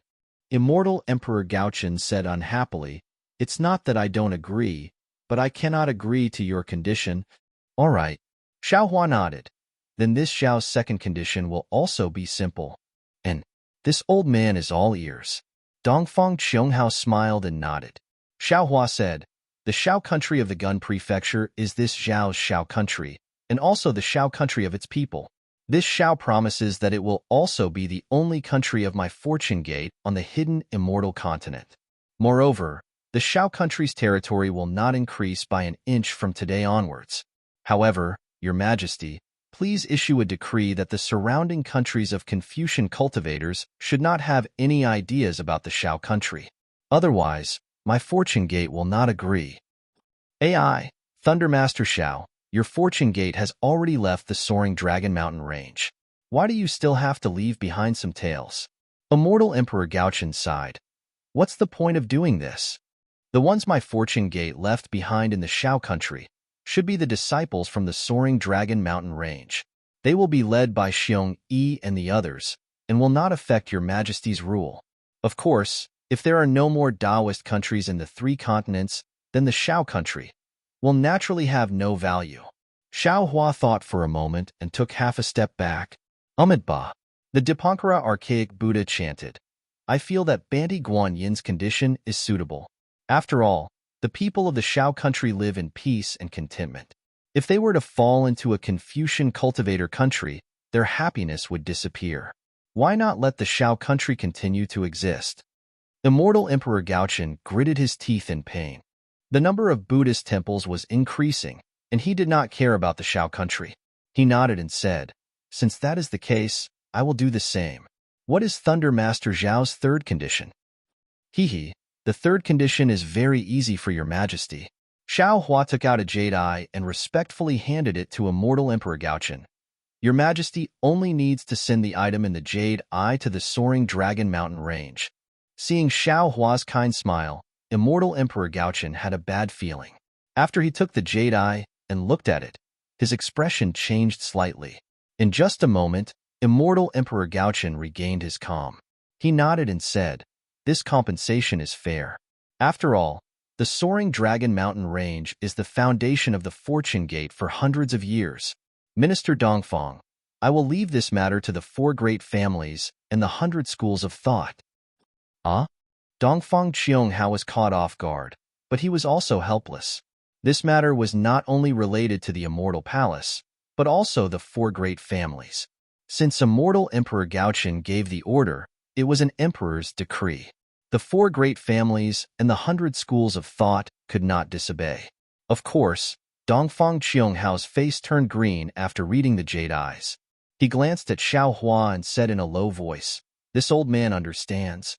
This old man will send a message and send what Taoist Master Xiao wants to the soaring Dragon Mountain Range." After Dongfang Qianghao sent the jade eyes out of the Lingyun side hall, Xiao Hua looked at Aoe again. Aoe immediately understood when he saw that Xiao Hua had looked at him. He smiled and said, "Master Xiao, you've already plundered half of the treasures in the West Ocean Dragon Palace's treasury." Xiao Hua chuckled and said, "This Xiao does not dare to ask for anything. This Xiao is just thinking, if our Fortune Gate manages to resist the world-destroying strange insects in the West Sea and fails to find the overseas immortal mountains, then we would have to give up on the soaring Dragon Mountain Range. Wouldn't our Fortune Gate become a wanderer who can't return home?" "No, of course not." The golden-winged Great Peng immediately understood what Xiao Hua wanted to say and hurriedly shouted, "We can't let the Fortune Gate's disciples bleed and cry. We must appease them."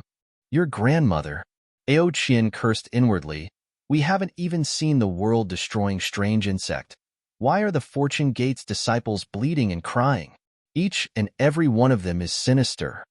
Aoi glanced at Ao Qian and asked Xiao Hua in a low voice, "Dragon Master Xiao, could it be that you want to?" Aoi looked at Ao Qian again as he said that. "Impossible. Impossible. Impossible." Ao Qian's dragon body expanded in an instant, and the silvery white flames around him soared to the sky. He roared, "The Fortune Gate is just a branch of the human race. How can they enter my West Sea Dragon Palace? Not to mention this king, even the North Sea Dragon Palace and South Sea Dragon Palace will not agree. Second Elder, if you are an elder of my dragon race, you will not agree to this condition. If Dragon Master Zhao's Fortune Gate wants to set up defenses in the West Sea, my Dragon Palace of the 4 Seas will welcome him. If he is unwilling to go, he can go wherever he wants. My Dragon Palace of the 4 Seas would rather die in battle than give up the West Sea Dragon Palace's position." Xiao Huan naturally coveted the West Sea Dragon Palace's position in his heart, and he had planned this from a long time ago. However, when he saw the East Sea Dragon King's anger, he only needed to set up defenses, and he obtained a lot of benefits from the Confucian cultivator.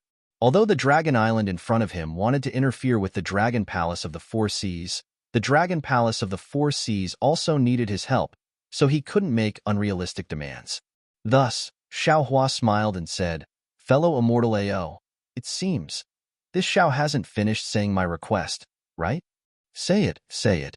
Ao Qian coldly said, "If you don't covet my West Sea Dragon Palace's throne, why would you send Zhang Hong to invade the West Sea? Why would you threaten my dragon race again? You've really wronged my Fortune Gate's disciple." Xiao Hua rubbed his nose and laughed. Zhang Hong heard that there were strange insects in the West Sea, so she led the dragon race there.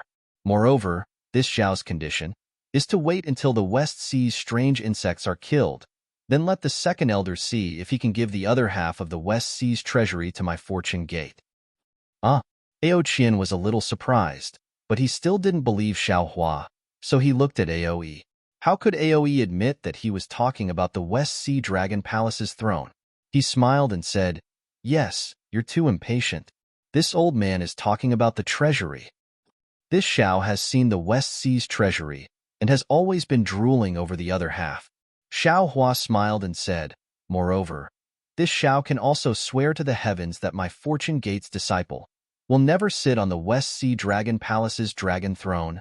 Of course, Xiao Hua was still laughing in his heart. Xiao Bai is not a Fortune Gate's disciple, So it's fine if he sits on the dragon throne? Humph. Ao Qin harumphed coldly. The West Sea Dragon Palace's dragon throne has disappeared with Ao Hong. Presumably it has been swallowed by the strange insects.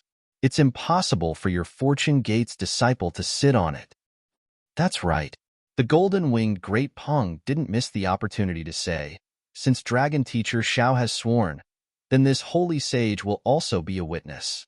If a Fortune Gate's disciple sits on the West Sea Dragon Palace's dragon throne, my great holy hall will not let this matter go.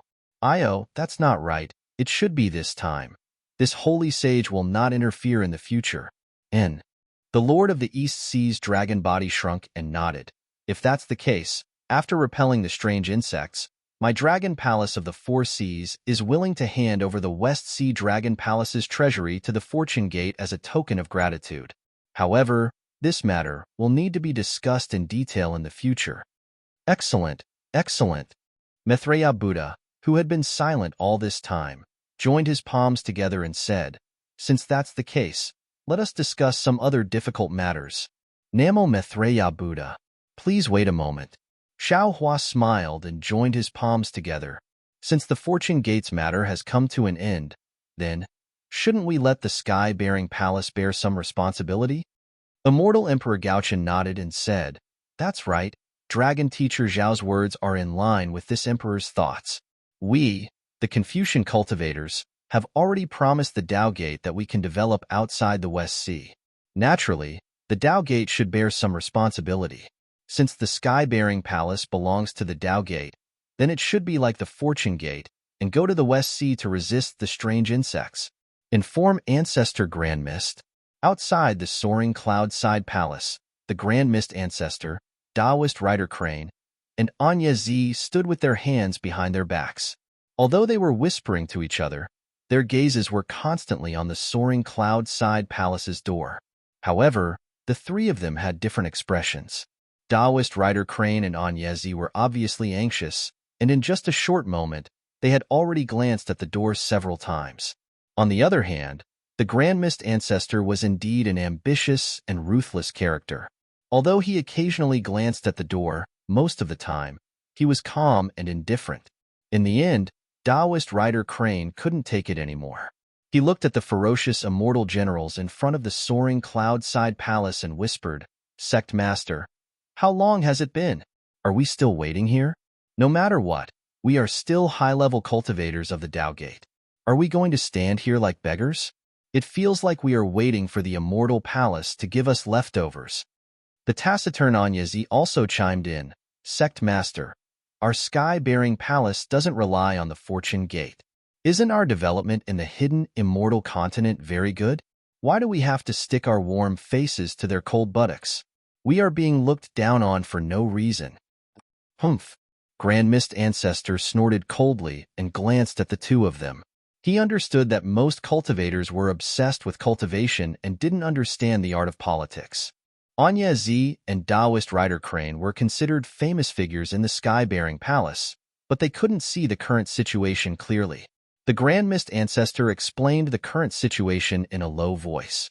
His analysis was exactly the same as what Immortal Emperor Gochun had said. In the end, he said, if we can't enter the soaring cloud-side palace and participate in the Jade Lake gathering, our sky-bearing palace will lose our best chance. Of course, it's not like we don't have a chance in the future, but, in the future, Xiao Hua's Fortune Gate will definitely attack our sky-bearing palace. We can't fight for such good conditions anymore.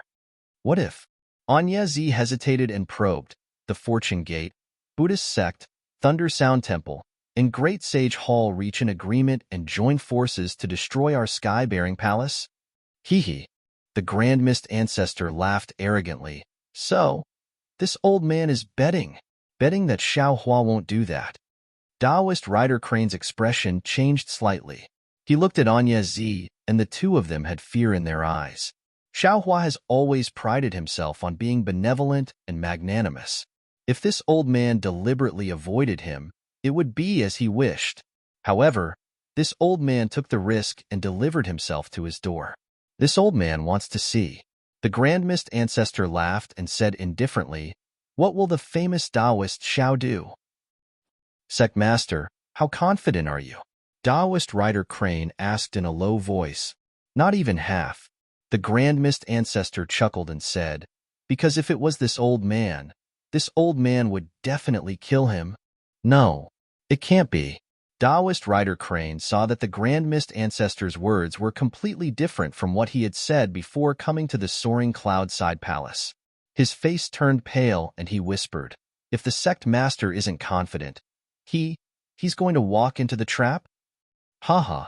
The Grand Mist Ancestor laughed when he saw how nervous Taoist Rider Crane and Anyezi were. He clapped his hands and said, the two of you are really funny.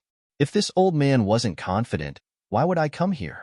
Previously, we didn't have a chance.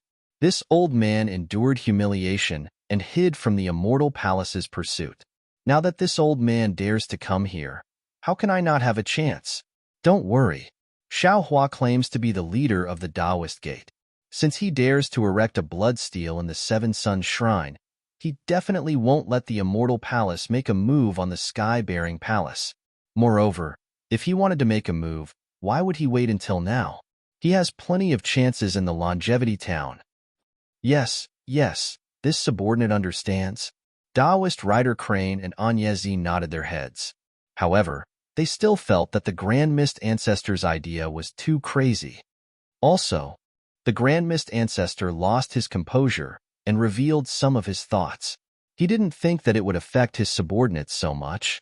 He smiled regretfully and said, the two of you aren't at the Taoist Gate's Mahayana realm, even if the immortal palace wants to. Just as the Grand Mist Ancestor was speaking, a thunderous voice rang out from the soaring cloud-side palace. Summon the Grand Mist Ancestor. Ha! The Grand Mist Ancestor stopped and laughed loudly. What do you think of this old man? Congratulations, Sect Master. Reverend Rider Crane and Anyazizi replied respectfully with smiles on their faces. Let's go. Follow this old man to the soaring cloud-side palace. The Grand Mist Ancestor seemed to be elated as he waved his hand. Sect Master, please. Taoist Rider Crane and Anyezi bowed and invited the Grand Mist Ancestor to go first. Unfortunately, the Grand Mist Ancestor only flew for a short, while before he was blocked by the immortal general of the soaring cloud-side palace. The Grand Mist Ancestor frowned and said, this old man is the Grand Mist Ancestor. The immortal emperor has issued a decree. Why aren't you moving out of the way? The immortal general looked at the Grand Mist Ancestor with disdain and said indifferently, this general is here to guard the door. Without the immortal emperor's decree, no one is allowed to pass. Damn it. The Grand Mist Ancestor immediately understood the meaning of those words. He raised his head and looked at the side of the door. Indeed, there was another immortal general guarding the side door. Thinking back to Xiao Hua's glory when he entered the soaring cloud-side palace and his current predicament, the Grand Mist Ancestor gritted his teeth. However, he took a deep breath and regained his composure. His figure flashed as he brought Taoist Rider Crane and Anyezi to the side door. This old man is the Grand Mist Ancestor. I am here to see the immortal emperor. The Grand Mist Ancestor spoke politely, and the immortal general guarding the door didn't make things difficult for him. He looked at the Grand Mist Ancestor from head to toe and moved to the side. However, just as the Grand Mist Ancestor passed through, the immortal general raised his weapon and blocked Taoist Rider Crane and Anyezi. The Grand Mist Ancestor was displeased and said, this is this old man's follower. Unfortunately, the immortal general's face was as cold as stone. He didn't even look at the Grand Mist Ancestor and only raised his weapon to block them outside the side door. You wait here. The Grand Mist Ancestor was very decisive. After thinking for a while, he stepped into the side door of the soaring cloud-side palace. Taoist Master Rider Crane and Anya looked at each other in dismay. Both of them looked at each other and rejoiced. Their bodies fluttered, and they flew out of the side door for a short distance. Then, they clasped their hands together and stood still in the air. P.S. After this chapter, there might be the final madness of divinity cultivation. Let's see the battle strength rankings first. Also, I thank everyone for supporting divinity cultivation. If everyone can enjoy this chapter, it will be the greatest gratification for the third place. At the same time, I will take this opportunity to call for more readers to subscribe to the original version of this book. The third place doesn't ask for everyone to subscribe to the previous chapters. I only hope that everyone can start from the last chapter. The story of the immortal world and the desolate era is in everyone's hands. The third place tearfully asks for subscriptions. If the number of subscriptions exceeds 1,000, the immortal world will be opened. If the number of subscriptions exceeds 1,000, the immortal world will be opened. If the number of subscriptions exceeds 100, the immortal world will be opened. If the number of subscriptions exceeds 1,000, the immortal world will be opened. How Xiaohua went against the light to become a sage completely depends on everyone. The third place thanks. You're tuning in to the Warrior Lore YouTube channel. Don't forget to subscribe and join us on this journey to catch the most captivating stories.